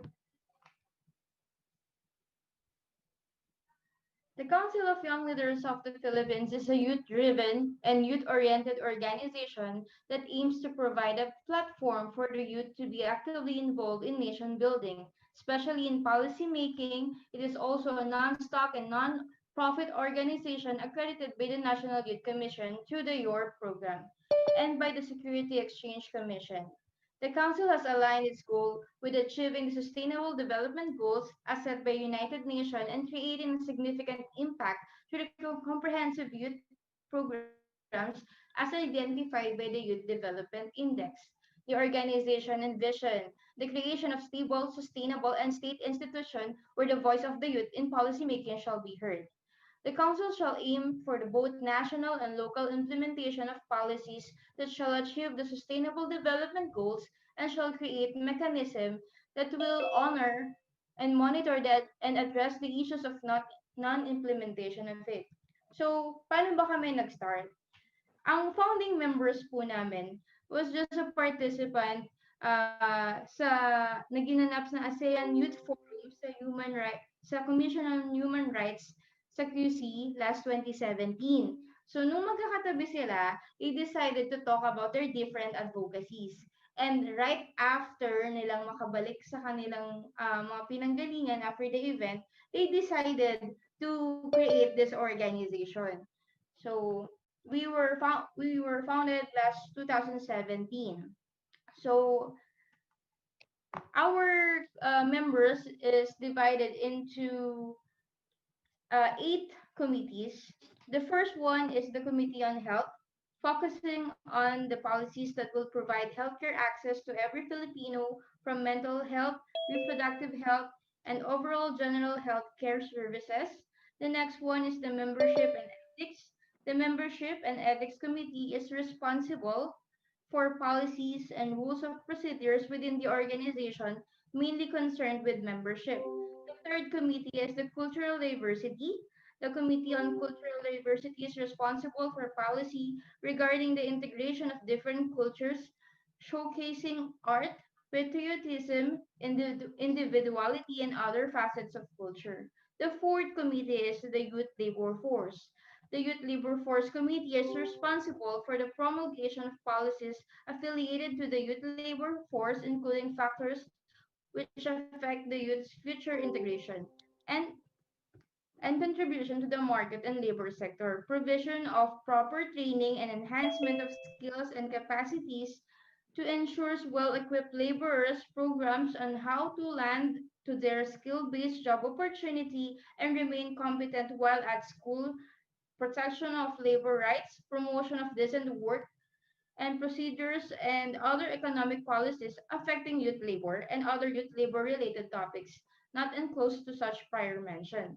The fifth committee is the education. The education committee is responsible for the policies affecting both basic and higher education, such as policy affecting students and other teachers, including not limited to learning facilities, learning and working environment, implementation of national policies inside school campuses, starting gender equality and sensitivity inside the classroom, protection of students and teachers against the following but not limited to harassment, any form of abuse, discrimination, and oppression. The sixth committee is good governance. Good governance covers policies that will curb down corruption, strengthen government institutions, and revitalize public service. We are very we are urging the youth leaders to involve in the government to instill the change that we want to attain in this timeline. The seventh committee is the Environment and Sustainable Development.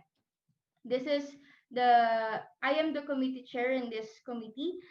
This committee is responsible for the policies and projects that directly or indirectly affect the environment, as well as the progressive development measures and undertaken by urban areas that guarantee sustainability that will mitigate human activities' impact on the environment. Uh, so that you know that the 7 committees of our organization, we will now proceed to the batch logo. This is the Sinaglaya. Dito po ako kabilang. So Sinaglaya is a combination of two Filipino words, that is Sinag and Laya, which directly translate to ray of sun and freedom, respectively. Sinaglaya depicts the hope for freedom from poverty or destitution. The logo is inspired by the Philippine national flag. The stars represents three major islands of our country, namely Luzon, Visayas, and Mindanao. It is also symbolizes the shining hope and aspiration of the Filipino for inclusivity and human dignity. The color red implies the unwavering passion and strength, with the color blue implies the relentless conviction and dedication for integrity. The color yellow illustrates the intoxicating optimism for a bright future for the Philippines and its people. The eagle symbolizes freedom, courage, resilience, and pursuit of the youth as warriors for justice and integrity. So, that's our batch logo. So, madami pong pinagdaanan yung mga nag-apply as members po ng Council of Young Leaders of the Philippines. First po, nagkaroon po ng essays. We were asked kung ano yung mga advocacies namin. Then, we were assigned in different committees as mentioned earlier. So, hindi po biro makapasok dito sa organization na to because our founding members really want us to be actively joining the change in our area. So, national organization po ito. We have members from Luzon, Visayas, and Mindanao. So, kahit magkakahiwalay po kami, we always have time to talk to each other and assessing the things that is happening in our society. So, ito po yung flagship project po ng aming organization, leading towards sustainable development. So, the first topic that we have discussed is the leader in me, because as youth leaders, we believe that everyone has a leaders inside them, within them. So, we just need to dig deep and look for it. Second is the leadership style. So we have different characteristics. So we need to know what is the best leadership styles that we should possess in the time being.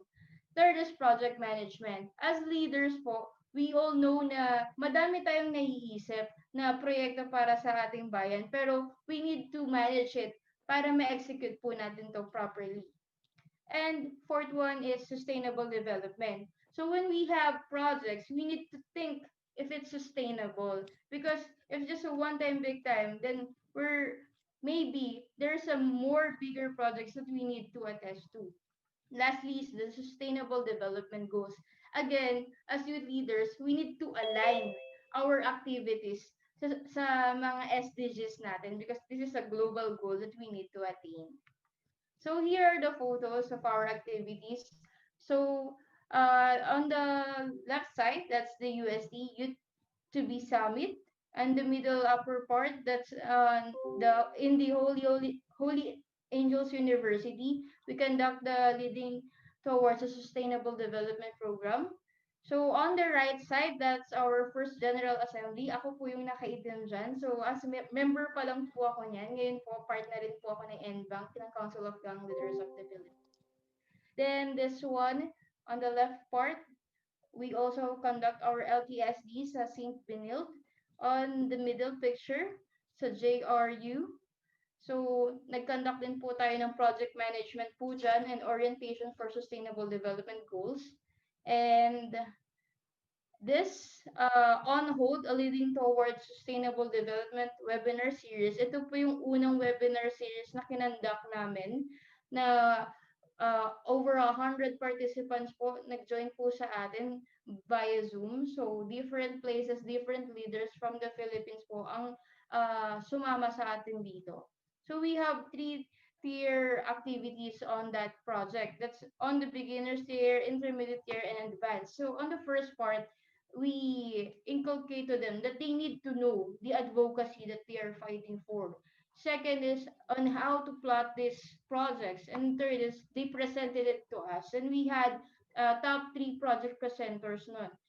So, hindi lang sila umattend. They crafted their own policies, their projects, and it was presented. And our challenge to them is to implement it on their level, on their locality. So, here are some of the local dialogues and consultation that we had. So, this one, in cooperation with DepEd, Sagay CTD, Sangguniang Kabataan of Barangay Colonia Divina, Supreme Student Council Government. So, ito yung mga activities namin sa ibang area. So, lumilipad po kasi yung members namin from different places just to conduct our LTSD. On the right side naman po, ako po yung naka-blue and naka-red. So, we conducted different leadership training seminars sa Sangguniang Kabataan ng Barangay Dolores. So we started 2019 and yung mga modules po na na-attend natin sa Europe leadership training seminar, shinare po natin yan. And luckily, nung dumating po nung pandemic na to, talaga na-test yung leadership ng mga kabataan. And we did not stop from our home. We reach out, we go out to the street, we volunteer, and we take part of the solution in this COVID-19. So, hindi po tayo tumigil niyan. And lastly, this is our page. You can reach out us at our Facebook account, Council of Young Leaders of the Philippines, and our Instagram, CYLPH_official. For partnership and invitation, you can reach us at external affairs at Council of Young Leaders of the Philippines.org. Thank you so much. Okay, thank you so much, Ms. Rina, for that wonderful presentation. Indeed, everyone is a leader and is capable of making a difference. So guys, as long as you believe in yourself and your capabilities, then you can be a change maker. So I love how they conduct this capacity buildings and training for them to better themselves as leaders. So ako naniniwala talaga ako na you have to inspire yourself first, then you inspire others. So thank you very much, Ms. Rina. At dumako naman po tayo sa ating Salamat NYC segment. Okay, ready na ba ang ating mga winners? So meron na po tayong na-identify na dalawa. Okay, so first, from Cebu, si Mr. Robert Cometa. So sabi niya dito, Happy International Youth Day watching here at Municipality of Tabogon, Cebu. Hello po sa mga kabataan natin sa Cebu and thank you daw, NYC. Next winner natin ay si Miss Marian Telapil. Okay, ang sabi ni Miss Marian Telapil, hindi lang mananatiling pag-asa ng kabataan sapagkat ito ang buhay ng bayan. Ang pagsulong ay paglago, gaano man kaliit o kalaki. Happy International Youth Day. Yan, Happy International Youth Day sa iyo, Marian. And please wait for our NYC representative to contact you on how to claim your prizes. So may mag-PPM na lang po sa inyo paano nyo makukuha ang inyong mga prizes. So guys, please keep on posting your IYD experience so far para manalo po tayo na, again, yung napakagandang ipopost ko ulit ha. Ayan, ito. Ang ating Salamat NYC bag. Di ba? Ang ganda-ganda niya. Oh. Okay. So next, I think we're ready na for our next speaker. Okay, ready na po ang ating next speaker. So, our next speaker is the Vice President for External Affairs of SJDM FCEER Guild and the Bulacan Chapter Head of Ayala Young Leaders Alumni Association Incorporated. Currently, she is working as a primary intelligence analyst in IQVIA Philippines, the leading partner of nearly every major pharmaceutical and healthcare organization in the country. Her passion for youth empowerment and education has made her one of the Philippine delegates for the International Youth Educational and Cultural Festival 2018 held in Cambodia and Chulalongkorn University Youth Lead 2019 held in Thailand. In 2016, she was crowned as Miss Philippine Youth Princess. Recently, she graduated as magna cum laude from the University of the Philippines, Diliman. Oh guys, beauty and brains yung next speaker natin. So let's welcome Miss Samantha Gabronino. Hello, everyone! Hi! Good afternoon sa inyong lahat. Ay kinagagalak ko na it's an honor to be here with you, with the youth across the Philippines to celebrate the International Youth Day. So I'm just gonna show my slide here. So I am the Vice President for External Affairs of SJDM FSIR Guild. So I'm here to represent and introduce to you our organization. So nakakatuwa na nagsasama-sama tayong lahat ngayon para matuto sa bawat isa sa mga ginagawa natin para ma-engage natin yung kabataan. So ayun, sana may marami kayong natututunan so far at may matutunan din kayo from our organization. And sana sa mga nanonood ngayon, balang araw, makatrabaho din namin kayo. So, kikwento namin ngayon, sino ba ang FSIR, ano ba ang FSIR, at ano nga ba yung pinaniniwalaan namin. Okay? Hold on. So here, FSIR. FSIR stands for Free College Entrance Exam Review. So from the name itself, we do free college entrance exam reviews every summer. So bakit ito? Kasi yung aming founder, si Kuya Romel Rofor Jaime, nasimulan niya ito noong 2006. Napansin kasi niya na mahalaga ang quality education at deserve natin itong lahat. Pero kasi hindi lahat nagkakaroon ng opportunity para makapasok sa mga dream school or dream university ng mga bata. Kasi may gap Yung mga may kaya nilang makapag-review classes, so may advantage sila. So para magkaroon ng pantay or level na playing ground para sa ating lahat, inilunsad nga ito, kasama pa niya ang apat pa na pioneers noong 2006, ang Free College Entrance Exam Review Guild. So, konti lang sila noon. Ilang estudyante, tapos ilang instructor.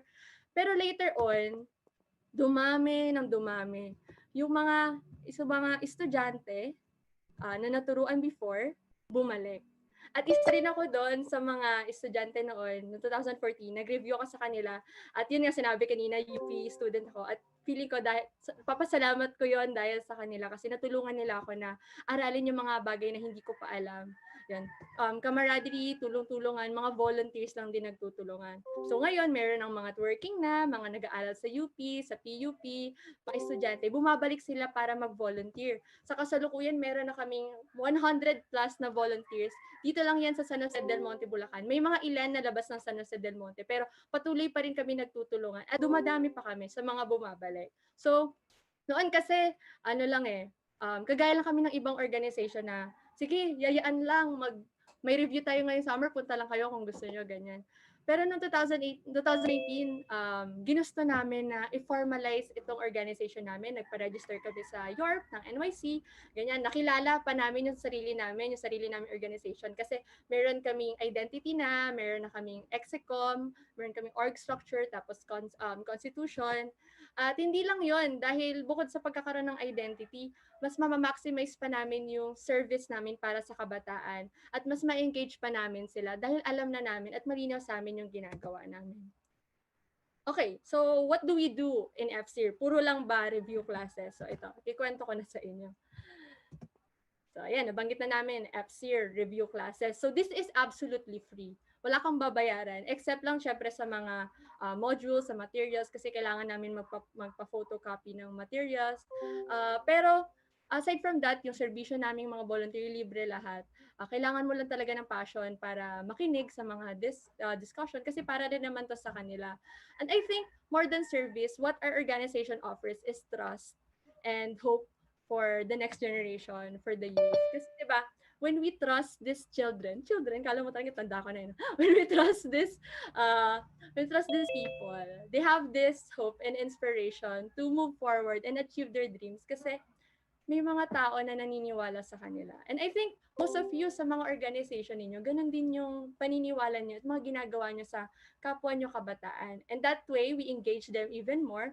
Yung iba, Naniniwala kasi ako na kapag nagtanim ka ng kabutihan, magbubunga din yun ng kabutihan. So, yung mga batang ito, nai-inspire sila, bumabalik din sila para mag-volunteer. Kaya lumalago yung organization. Okay, so aside from review classes, hindi lang naman syempre academic na aral-aral. After ng mga mock exam namin, meron kaming sports festival. So, merong mga games, mga quiz bee, ganyan, para magkaroon ng bonding yung mga estudyante, tapos malabas yung talents and skills nila. And I think this is very important for the youth of San Jose del Monte to get to know each other, to build their own networks with the youth for them to be able to unite. And someday, eventually, di ba, they can do something better. Kasi when we are united and we get to know who we work with within our community, we become stronger. And lastly, for our FCR na every year namin ginagawa, kasama din doon yung recognition rights. For us to recognize sino ba yung mga nag-shine, para ma-motivate sila na ipagpatuloy yung ginagawa nila at ma-inspire din yung mga kasama nila na to do better. Pero itong FCR na to, unfortunately, no, may COVID kasi na nangyari. Pero syempre, hindi tayo magpapatalo kahit anong pandemya pa yan. Kagaya nyo, gumawa din kami ng mga paraan. I don't want to preempt kasi hindi pa namin na-announce sa official Facebook page namin. Kasi this year, bago pa magkaroon ng lockdown, ready na po yung aming classrooms, yung list ng aming estudyante, yung instructors, schedule, kompleto na po lahat. Pero nagka-lockdown. So, gagawa tayo ng paraan. Kasi kabataan tayo, we are digital natives. So, meron kaming something na related sa internet. Abangan nyo na lang po sa mga interested na mag-avail ng aming free entrance exam review. Abangan nyo po sa aming Facebook page. Okay. That is FSIR 2.0. Paano natin siya gagawin sa internet? Okay, so I think what's really more important about this is we also give importance to our members, because aside from the service that we give and the things that we do, the core of everything, of every organization actually, is the members. So we do team buildings. We meet at least 4 times a year kasi masyado kami madami. Quarterly, meron kami quarterly meetings. And then, syempre, may mga bonding din to get to know each other para ma-feel ng members na we are family, na hindi kami nandun sa organization para lang gumawa lang ng gumawa. Oo, there is service. Pero kasi problema, di ba, minsan nababurnout yung mga members nyo. But you have to make them feel na they're part of a family, that they're not forced to do anything kasi volunteers nga sila para doon. Okay. So yun nga, nabanggit natin. At alam natin itong lahat. Yung mga proyekto natin na apektuhan ng COVID-19 pandemic. So ano yung ginagawa namin currently? Ngayong official na kaming organization at kilala na namin yung sarili namin. Hindi lang kami limitado sa review classes. Okay, so internally, nagkaroon kami ng FSIR online kamustahan. So, mahalaga kasi, di ba, yung mental health ng bawat isa.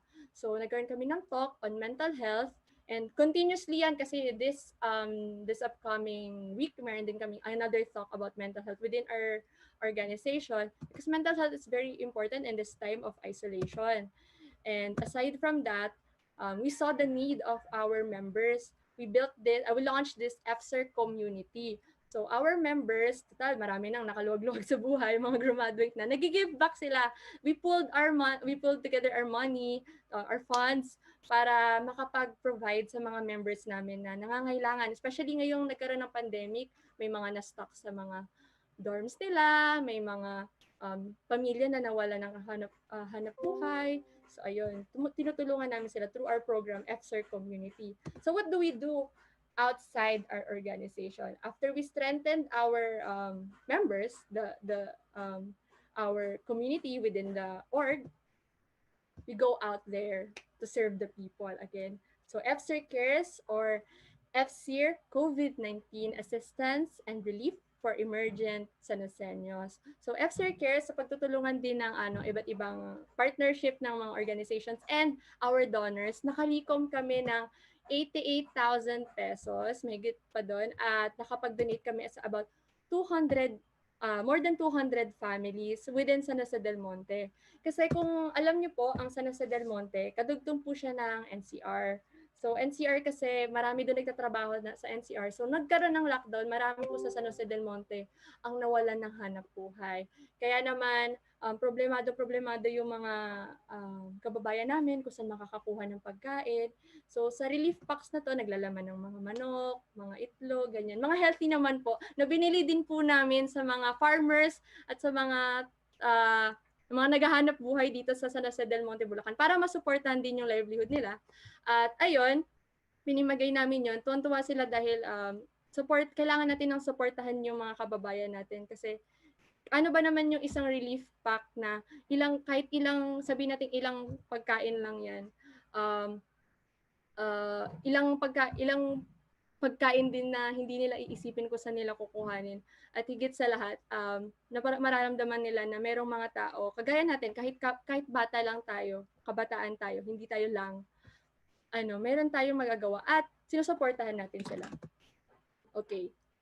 And last but not the least, we also go out there for external engagements. We cooperate with organizations and our LGUs. For example, last month, we did this online forum on youth mental health in partnership with our LGU, the City Youth Sports Development Office. So, ang members po namin dito, tumulong sila sa pag-launch ng webinar na ito. Kasi kailangan natin magtulungan na gawing digital lang mga bagay-bagay. At higit sa lahat, tumulong din kami sa pag-moderate nitong discussion na ito. So kayo po kung gusto niyo po na pag-partner po sa aming organization, yan po ang aming Facebook page at facebook.com/fsirguild, or kung gusto niyo po mag-send ng proposals, San Jose del Monte fsirguild@gmail.com. So ayun, hindi lang po kami para sa review kasi we are youth serving organizations. So as much as possible, we will do everything we can to offer ourselves for the youth, because we believe in this mantra, servire e inspira. So to serve and to inspire. So marami tayo ginagawa para pagsilbihan ang ating mga kababayan, ang kapwa nating kabataan. Pero aside from that, we also have to inspire them, for them to keep going and be motivated to also give back and inspire other people. In such way, we are doing and creating ripples of change. Diba? Small things, create big things, baby steps, tapos hindi natin namamalayan, marami na tayong nagagawa para sa ating bayan. Yung aalalahanin natin, nagsimula lang sa isang vision ng isang tao hanggang sa dumami na ngayon. At marami pa, tuloy-tuloy pa rin ang aming pagtutulungan sa San Jose del Monte. Ayun po, mabuhay po tayong lahat. Happy IYD po, no? Tapos, sana naman minupulot kayo sa mga shinare ko ngayong araw. At kinagagalak po namin na maimbitahan ang org namin para makapag-share kahanay po ng mga national organizations at SK, Sangguniang Kabataan, para sa NYD. Maraming salamat po. Okay, thank you so much, Sam. Wow. Thank you, Miss Sarah. Yes, hi, Sam. Ayan, kasama ko pala si Sam sa Cambodia through NYC din, International Program. So gusto ko yung sinabi ni Sam na magtanim ka ng kabutihan at magbubunga din ng kabutihan. So, walang maliit o malaking initiative, guys, as long as you have the heart to help. Just like their initiative, it's a very simple initiative, right? But it has a great impact in the future of young people. And it is something na relatable sa mga kabataan, di ba? Kasi most of us naman ay naka-experience ng college entrance exams, yung anxiety, yung uncertainty, and yung, di ba, ng challenge na paano pumasa sa exam. And marami sa ating mga kabataan ang hindi afford na mag-enroll sa mga tawag dito, CAT review. Yeah. So, yun. And, ano pa ba? Ayun, maganda rin na sa Bulacan Initiative, which is her home province. So, marami sa atin din na nag-aral sa Manila, di ba? Mga galing probinsya, at pagkatapos graduate, hindi nakalimot na mag-give back sa ating mga community. So, naalala ko lang yung isang saying before, parang narinig ko na when we were a child, di ba? When we were a child, parang we want to change the world. And then as we grow older, we want to change the country. And then eventually, as you grow much older, you want to change your community. So parang paliit ng paliit, pero still, there's an impact that you want to achieve, di ba? And so yun nga guys, balikan natin at magsimula tayo sa ating mga sariling community. And let's pay it forward, just like what they're doing right now. Okay? So balik na po tayo sa ating NYC. Salamat NYC segment. Excited na ba kayo? Meron na ba tayong next winners? Mukhang wala pa. Wala pa akong nakikita dito sa ating mahiwagang Telegram. Okay, pero let's proceed muna and later mag-a-announce pa tayo ng winners for our Salamat NYC segment. Okay? So now, dumako na tayo sa ating last speaker, guys. For our last speaker, ready na po ba siya? Okay. He is a 19-year-old freshman at De La Salle University, currently taking up business management and organizational communication. He started to volunteer at the age of 9, which sparked his passion for volunteering in more than 50 organizations before he decided to establish his organization, Youth Advocates for the Philippines, where he serves as the current national president. As an advocate for youth empowerment, he is also currently the Philippine officer of the ASEAN University Student Council Union, ASEAN Youth Organization, and the Asia Pacific Alliance of Youth Advocates. He also is now the convener and co-founder of the Youth for Earth Society and Sinagsala Philippines. Active locally in his community, he is currently the president of JJC Makati and the project management chairperson of his batch student government. Ladies and gentlemen, let's welcome Mr. Emmanuel Mayrus Ponon. Hello, thank you so much, Ate Sarah. Ayan, good afternoon sa ating lahat. Happy International Youth Day. I am very happy to be part of this event, no? It's hard to really, to be last since napakaganda ng presentations ng kapwa sharers ko for today. But itatry natin yung best natin. I will try my best to make you still be engaged after hearing such amazing stories from organizations, from my fellow sharers of their organizations. I hope all of you are learning so far. And yeah, I'll be sharing my screen and I'll be talking about my youth organization, which sabi nga ni Ate Sarah, which is Youth Advocates for the Philippines. Ayan. Sana kita nyo na yung screen, no? Please tell me if hindi kita ang screen ko. But this is Youth Advocates for the Philippines. I'll be telling more about it. So, what is Youth Advocates for the Philippines? Ano nga ba ang YAP? So, YAP is a youth-led. We're youth-led. I'm 19 years old. Halata man or hindi. But we're a youth-led nonprofit and social-civic organization that paves the way for the youth to experience social-civic involvement through a series of advocacy-based initiatives. Basically, ayoko naman isa-isahin pa ang mga salita na nilagay ko sa aking PowerPoint, but we want to be the center of advocacy here in the Philippines because we believe we have this philosophy in terms of foundation and foundational skills with the heart of volunteerism, just like what NYVC is doing, genuine selflessness, and of course, at the end of it all, patriotism. Because you know what? Alam mo, sobrang youth-led kami. If ever man, if we were to dissect it even more, gusto ko sabihin, ano kami? Youth-led. Kasi ang average age ng Youth Advocates for the Philippines is 17 years old. And yun talagang focus namin. We actually open applications from ages 13 to 21. Well, actually, sa mga psychologists dyan, you know that these ages are the ages wherein one is finding his or her identity. And what better way to instill being an advocate to that advocate, to that fellow youth, to that 13-year-old youth that maybe is in grade 6 or grade 7 learning about history, no? So we believe in this philosophy because ayun nga, we believe na we live in a world where we love everything instant, instant noodles, instant lahat, fast food lahat. But we tend to forget na we have to stick to the basics. We have to get the fundamental concepts first. Kaya ang nangyayari ngayon, marami tayong nakikitang mga youth leaders na walang advocacies, which I believe is something contradicting. And that is why we wanted, and which made me to push Youth Advocates for the Philippines. So we follow the ASEAN Youth Plan, the Philippine Youth Development Plan by the National Youth Commission, and of course, the Sustainable Development Goals. So Yan, so let me give you some numbers. We are 10 months established with more than 8,000 member advocates. Napakarami na pong member advocates na youth advocates for the Philippines.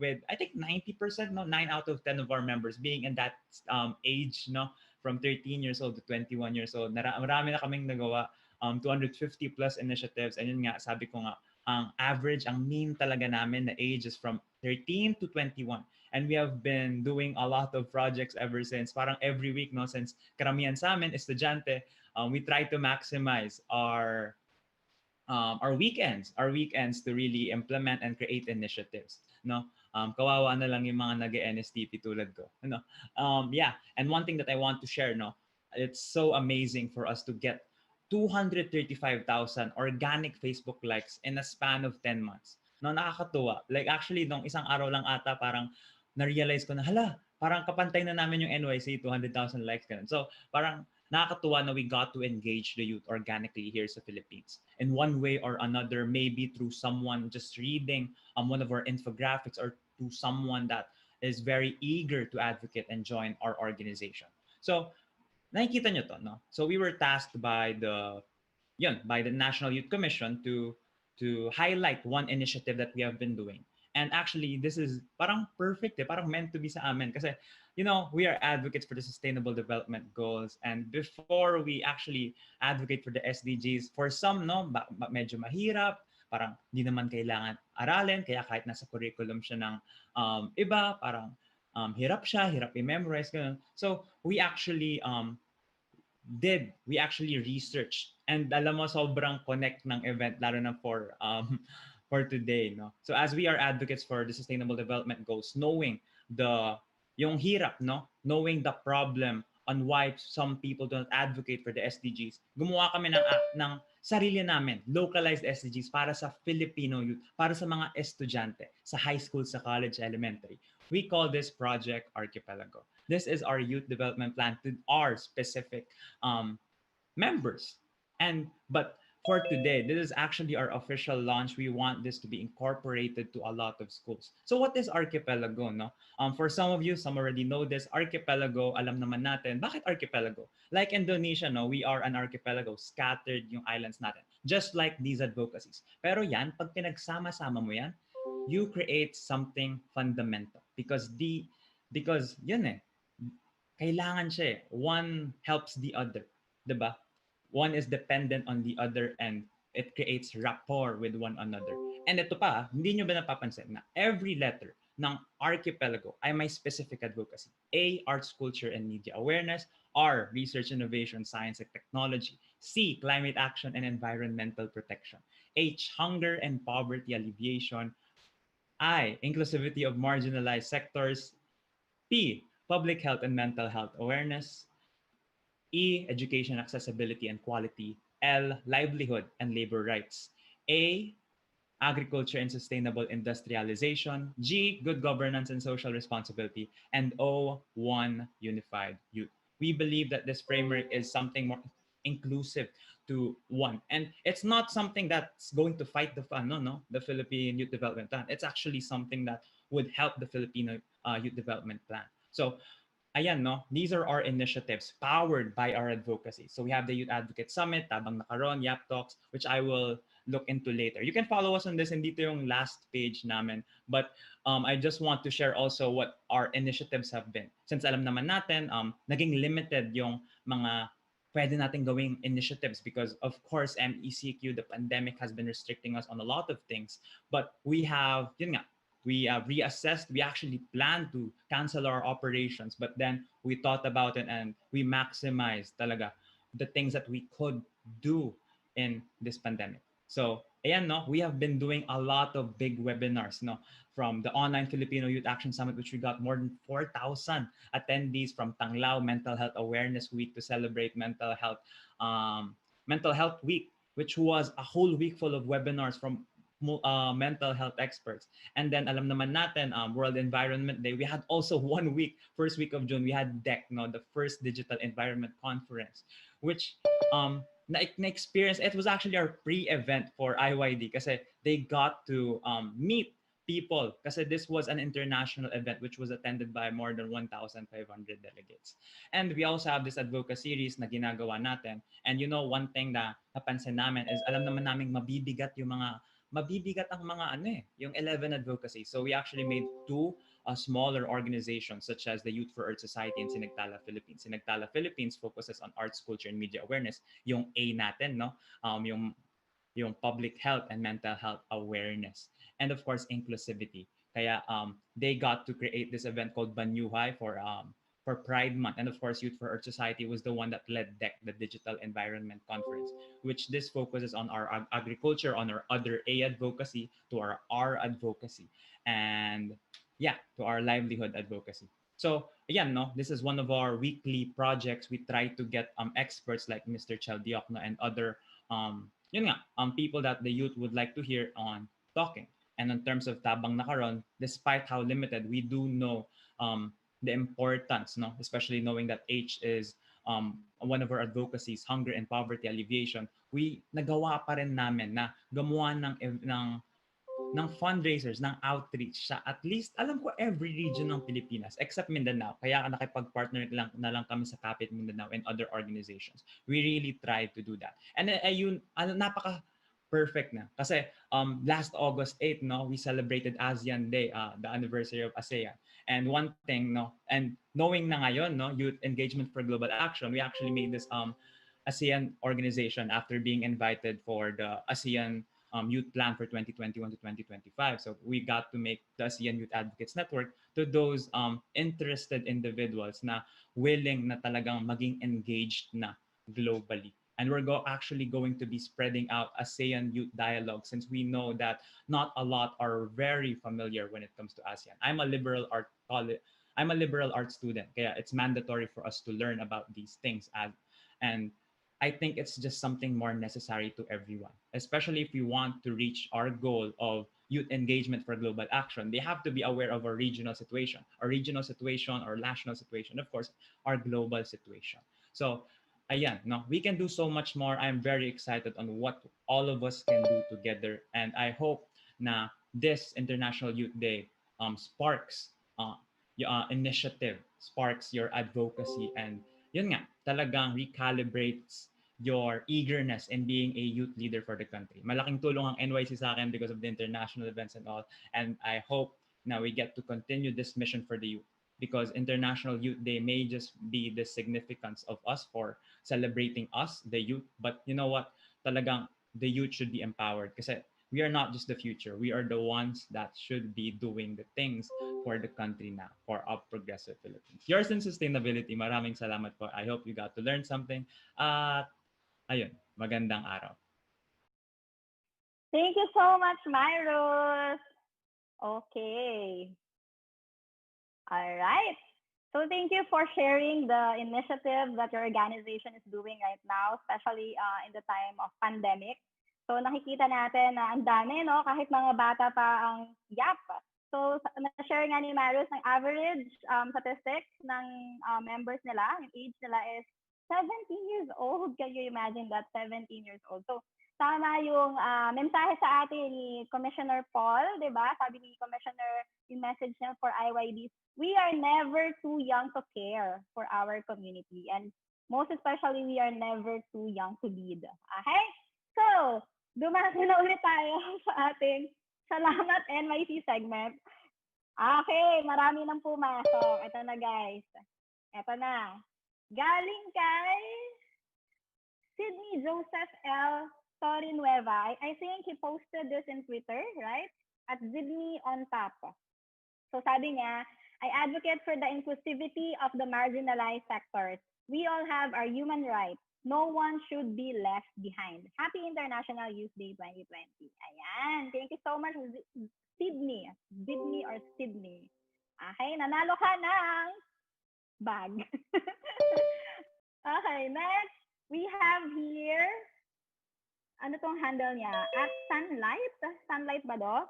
Sabi niya, for today's webinar, #YouthDay2020, continue your advocacy. Your power is in your dreams and daring ambitions. Wow, thank you so much for that. And lastly, we have Ako si Harel. Ang handle niya, Twitter handle is @harelpress. Okay? Sabi niya, salamat NYC Pilipinas. Malaki ang ginampanan niyong papel sa buhay ko para maging isang mabuting kabataan at leader ng komunidad. Maligayang pagbati ng IYD wala pa siya sa Quezon. Okay? At meron parang nagpapa-shoutout pala dito, guys. So may mga nagpapa-shoutout. Shoutout daw sa Rotary Club of Metro Zamboanga. Hello sa mga kabataan natin sa Mindanao. At Sangguniang Kabataan Barangay Mate Bacolod, Lanao del Norte. Hello guys. Thank you for sticking with us. And meron pa ba tayong winner or last na yon? Okay, mukhang last na yon. So guys, sa mga nanalo po, hintayin nyo lang na kontakin tayo ng NYC representative on how to claim your prizes. So, thank you so much for participating. Okay, so now that sums up anong pangmalakasang kwento ng organisasyon mo, of some of the youth-serving organizations. Alam kong lahat tayo, guys, ay gustong mag-share ng efforts and hard work natin. Not just during this pandemic, pero also throughout the year. So, we are so grateful for the youth compassion and dedication that surely contributes to nation building. So, of course, we will not end this program without the most awaited open forum. So, ready nyo na yung mga tanong nyo, guys? For those who have questions, kindly message us. So, titignan po namin yung aming Zoom chat box and yung ating mga social media channels. So, please post your questions on your Twitter accounts and Facebook accounts, and itatry po nating sagutin. So, write your question and then the name of the sharer that you want to answer your question. Pwede rin i-address to all our sharers. So, meron na po ba tayong questions? We can entertain at least 3 to 5. Okay, kaya. 3 to 5 questions. May time pa tayo, guys. So, again, thank you sa ating mga speakers. Si Honorable Mark Michael Unlukay ng Sangguniang Kabataan, Baybay City. Si Miss Maika, Sangguniang Kabataan, Puerto Princesa City. Si Mr. Franco Verrio ng National Youth Volunteers Coalition. Si Miss Sam Gabranino ng San Jose del Monte Free College Entrance Exam Review Guild. Si Miss Rina Lorraine Cabud ng Council of Young Leaders of the Philippines Incorporated. And also, si Mr. Maris Pono ng Youth Advocate for the Philippines. So baka may mga questions kayo, guys, sa mga initiatives, sa mga organizations nila. Pwede nyo lang, ngayon na yung chance nyo para tanungin sila. Okay, mukhang meron na. Ito po, mula kay Miss Abigail Tigzon. Okay, good afternoon. This question is open to all the sharers po. These days, youth organizations are being progressive already. Webinars, projects, etc. are being well executed by various youth organizations. However, konting bahagdan lang ng youth ang involved in planning and such. Mostly, kung sino po ang member ng isang org, ay sila rin ang member ng iba pa. Like parang the opportunities are not evenly spreaded to the whole community po, kumbaga. So for my question, how can we encourage more youth in joining our organizations and helping in amplifying our advocacies despite these actions not being in their area of interest? Okay. So, meron po bang gustong sumagot sa ating mga sharer? Please unmute your mic or... Hello? Yes? Okay po. Okay, so I think I can agree to the question, to the yung sinabi nung nagtanong. Kasi meron din ako mga national orgs, pero I chose to be more active nga sa community orgs ko. And I think magandang solution dyan is for us, for the people, yung mga institutions, yung mag-reach sa mga kabataan. Kasi, for example, pwede nating ibaba sa school level pa lang. Kasi kung nasan ba yung mga kabataan natin, nasa mga eskwelahan, nasa mga tahanan, nasa mga barangay, ganyan. So, at that barangay or school level pa lang, maging aware na sila sa mga pwede nilang gawin, sa mga activities na pwede nilang gawin. At then, tayo din mismo yung mga lumapit sa mga paaralan para ipaalam sa kanila na may mga ganitong initiatives, may mga ganitong pwedeng gawin. Kasi na-discover ko from my experience in working in community organizations, marami namang kabataan ang gusto talagang kumilos, maraming may advocacies, at marami silang talents at skills na hindi nabubunyag at hindi nagagamit. Kasi hindi nila alam kung paano magvo-volunteer. Yung iba nga akala nila may bayad pa, may registration fee pa. 'Di ba? Tayo rin naman nagsimula tayo kasi nalaman natin na ay may ganito palang org. So ayun, I think the very first thing to do is let them be aware, yung mag-raise tayo ng awareness kung nasan sila, i-reach out natin sila. Hindi yung mag-iingay lang tayo here and there pero wala namang nakakarinig. So ayun. Okay, thank you so much, Sam, for that. Okay, meron pa po bang gustong sumagot sa question? Sige, you can unmute yourselves, guys, if you want to answer the question. Okay. So far, wala na? Sige. So, yung concern niya dito, no, paano daw ma-amplify pa yung advocacies despite hindi daw yun yung area of interest. Actually, guys, when you choose your advocacy, make sure syempre na it's close to your heart kasi mahirap ipilit pag hindi ka talaga nakaka-relate doon sa topic or doon sa advocacy na yon.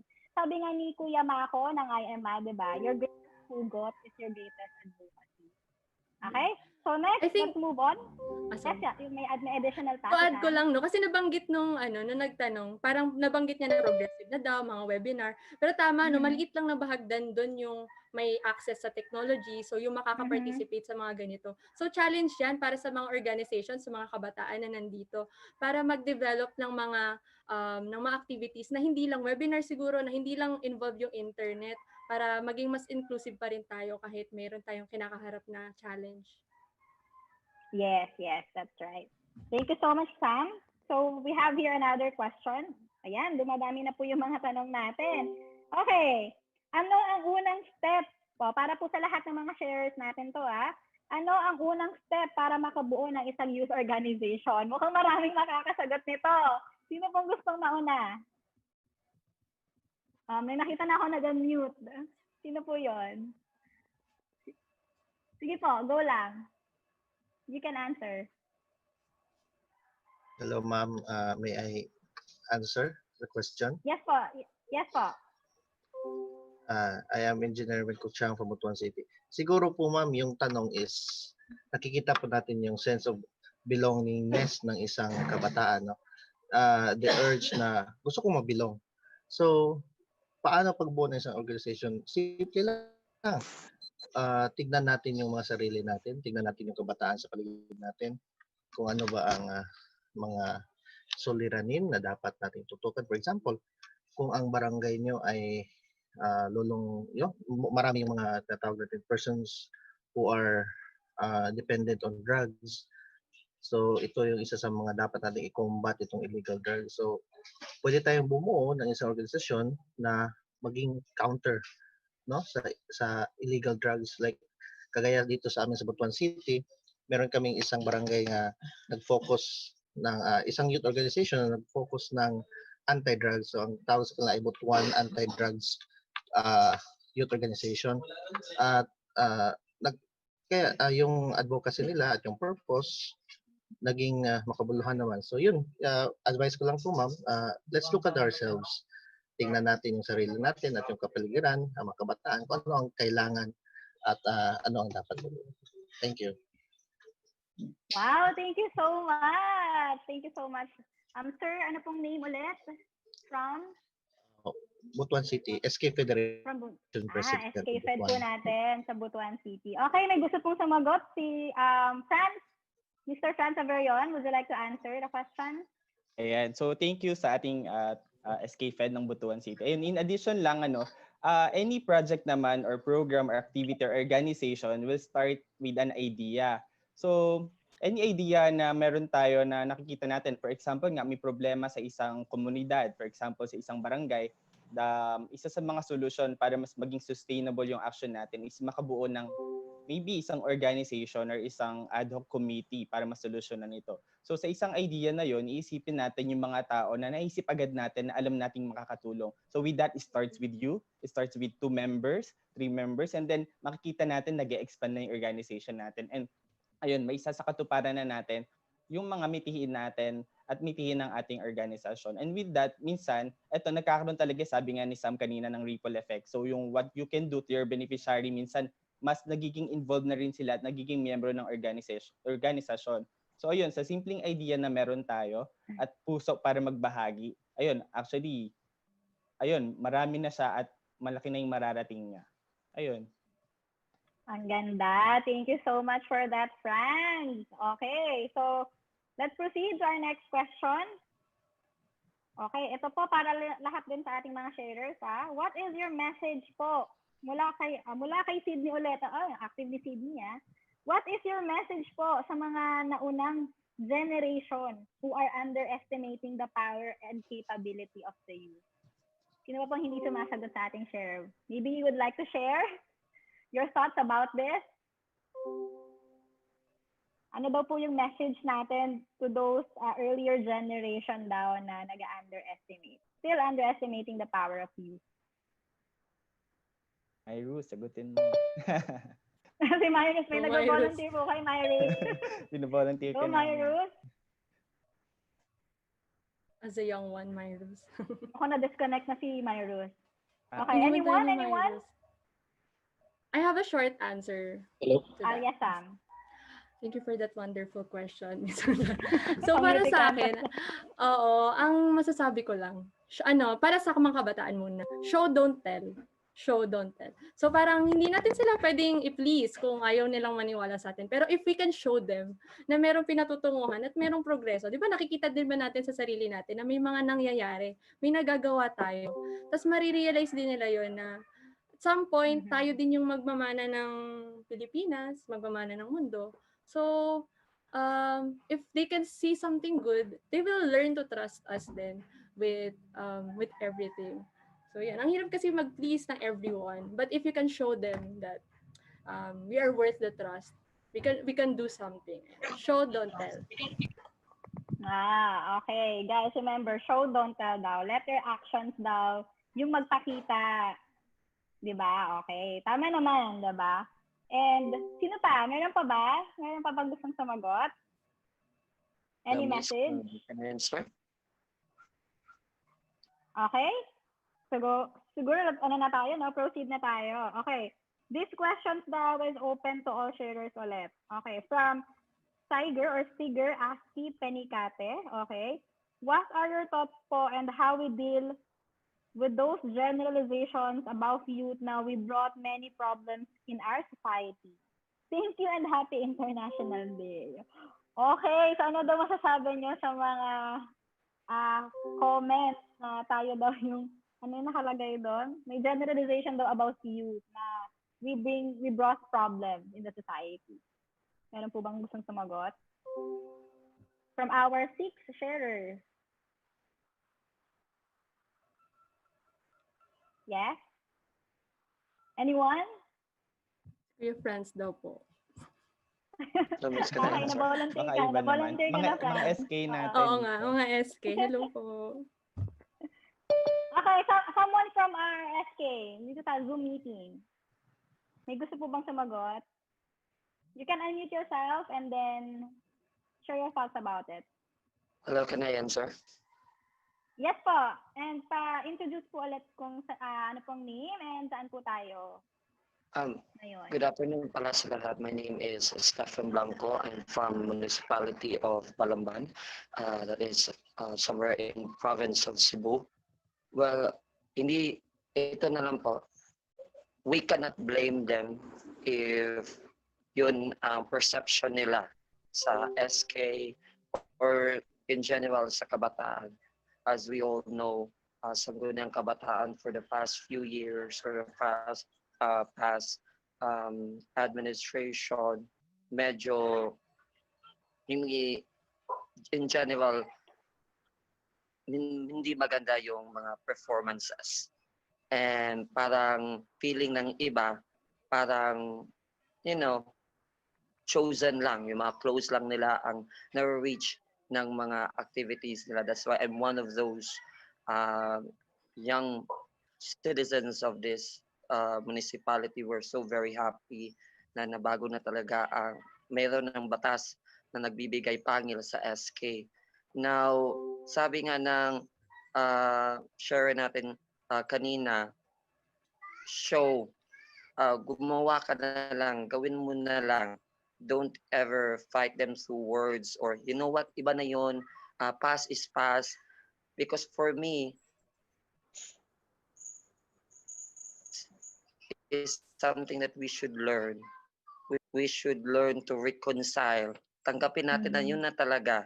A majority sa mga Filipino youth ay yun ang perception nila. But let's use that as a parang driving tool na to prove them na, hey, oo, may nangyari, oo, nangyari na yon, but we can do better compare sa mga past administration. And it's a challenge for all of us, not just for SK, not just for people who are now joining the Zoom, but to all of us to prove all of them wrong that yes, we are still the future of this great country. Wow, thank you so much for that. Ang ganda ng sinabi ni Sir, no, na we need to reconcile and use that as a motivator for us to do better. Okay? So next question. Ito po, last two questions na tayo since konti na lang yung ating time. From Haven Anit, from UP Rungian. Sabi niya dito, I think this is addressed to Miss Maika. Yeah, Miss Maika. You have a question here, sabi, interested about the community learning hub of SK Federation Puerto Princesa. How did they implement it po? Like how many units per barangay? And is the barangay the one who will be maintaining it? Ms. Maika, can you answer that? Nako, mukhang na-disconnect na si Ms. Maika. Wala na po ba siya sa ano? Okay, sige. Okay, let's try to answer. Balikan na lang po natin later. May isa pa ditong question. So, Miss Sam. Miss Sam, pwede po ba kahit taga-ibang province ang naka-inquire sa FCER? Wow! National na yung ano. Oo, national na. Actually, totoo, meron kaming mga nag-a-apply talaga mula pa sa malalayong lugar. Labas talaga ng San Jose. And to answer that question, yes, we accept. Pero kasi nung before, nung face-to-face pa yung aming mode, mahirap. Kasi kunwari, imagine mo taga Visayas ka pa, pupunta ka ng weekend sa Bulacan para lang mag-review. So mahirap. Pero I think ngayon, we can do something about it if we're going to do online, to use the online platform. We'll see. Just follow our Facebook page. Mag-announce kami about that. Para try natin na maging mas inclusive pa. Yes. Oh, let's maximize the digital space, no? We have the tools. So I think we can reach more. And ito yung example, guys, na mag-start lang tayo sa community and eventually makikita niyo talaga yung impact niya, di ba? Yung wider impact niya. One community at a time tayo. Yes. Okay? So I think wala na tayong questions. Tama ba? Alright, thank you so much to all our sharers. Okay? Thank you, everyone. And we are so happy that we were able to impart the knowledge that we need to strengthen the capacity of the youth to achieve the global action. And I would just like to remind everyone to answer the evaluation form for you to receive your e-certificate. So please go to bit.ly/YouthDayPH2020. Small letters lang, guys. YouthDayPH2020. Again, that's bit.ly/YouthDayPH2020. So your certificate of participation will be sent through email once you have submitted your evaluation form. So now that we are almost at the end of this webinar session, may I request everyone to do a youth sign? Paano ba yung youth sign, guys? Paano ba? Paano ba yung youth sign natin? Sa mga naka-Zoom meeting. Youth sign for our virtual photo op. Okay? So may virtual photo op. Ganito daw yung youth. Okay, ganito. Okay? So, dahil marami tayo sa Zoom meeting, Ngiti lang tayo, guys. Meron tayong team na magka-capture ng images natin. Okay? Ngiti lang kayo ng mga 1 minute. Ay? Ready? Kasi hindi natin alam kung nasang page na eh. Okay, 1, 2, 3, go! Mahal po yung ngiti namin. Kaya pa. Sige lang, ngiti lang. Salamat, NYC! Okay na po ba? Email na lang po yung proof of payment. Okay na. Okay, I think we're okay. Good, we're good. Thank you, All right. everyone. Happy IYD! Hello po. Thank you so much. Wait lang guys, wag muna kayo ng atin. Wait lang, meron pa. Antay lang Stay po. lang tayo, meron pa. Antay lang po. And Ito. with the NYC At side. this juncture, to formally close this program, may surprise pa tayo. Panoorin po natin ang mensahe mula sa United Nations Secretary General Envoy on Youth, Miss Jayasma Wikramanayake. Okay? Panoorin po natin 2020 is going to be a unique year in our history. It's been a difficult year with an unprecedented health crisis that took hundreds of thousands of lives of our fellow citizens. Yet, the way young people around the world are coming together to respond to this crisis stronger and more united than ever before makes me proud and hopeful. We will get through this crisis, and when we do, I'm sure that history will show that the world's young people helped bridge our world from fear to hope and from confusion to understanding. This International Youth Day, we celebrate youth engagement for global action.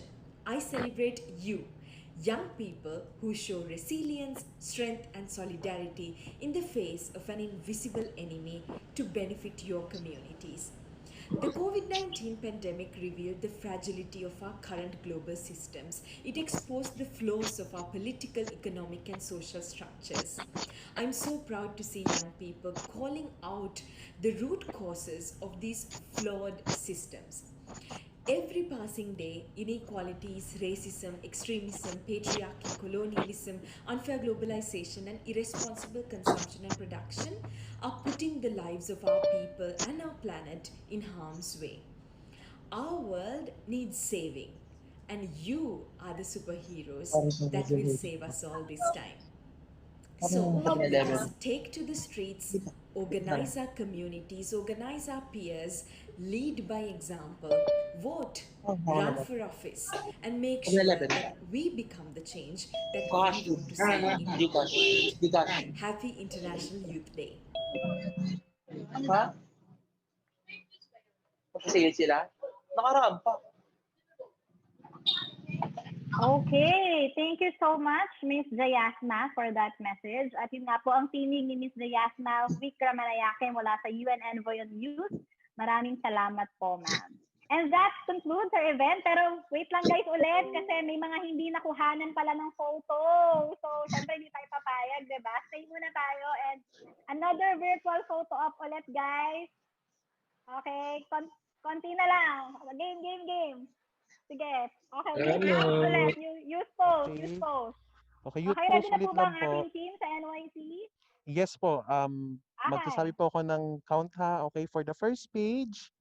Okay, so 1. Okay, 1, 2, 3. First page na po.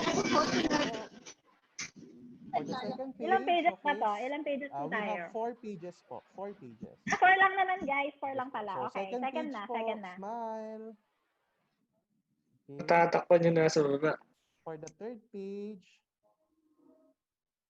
smile. And for our last page po, okay, smile.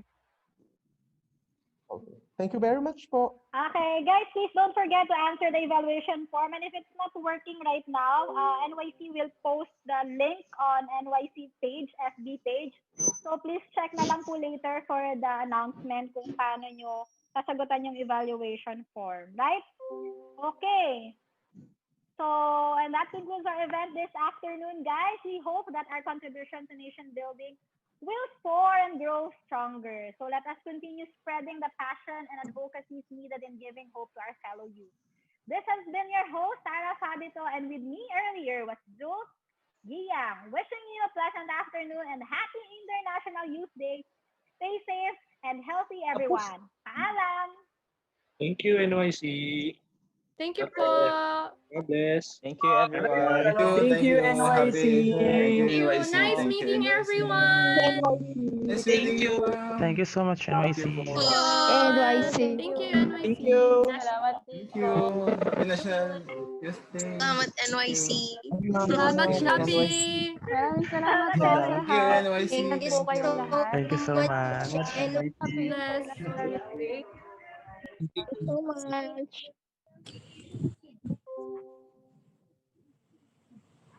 Ingat po kayo.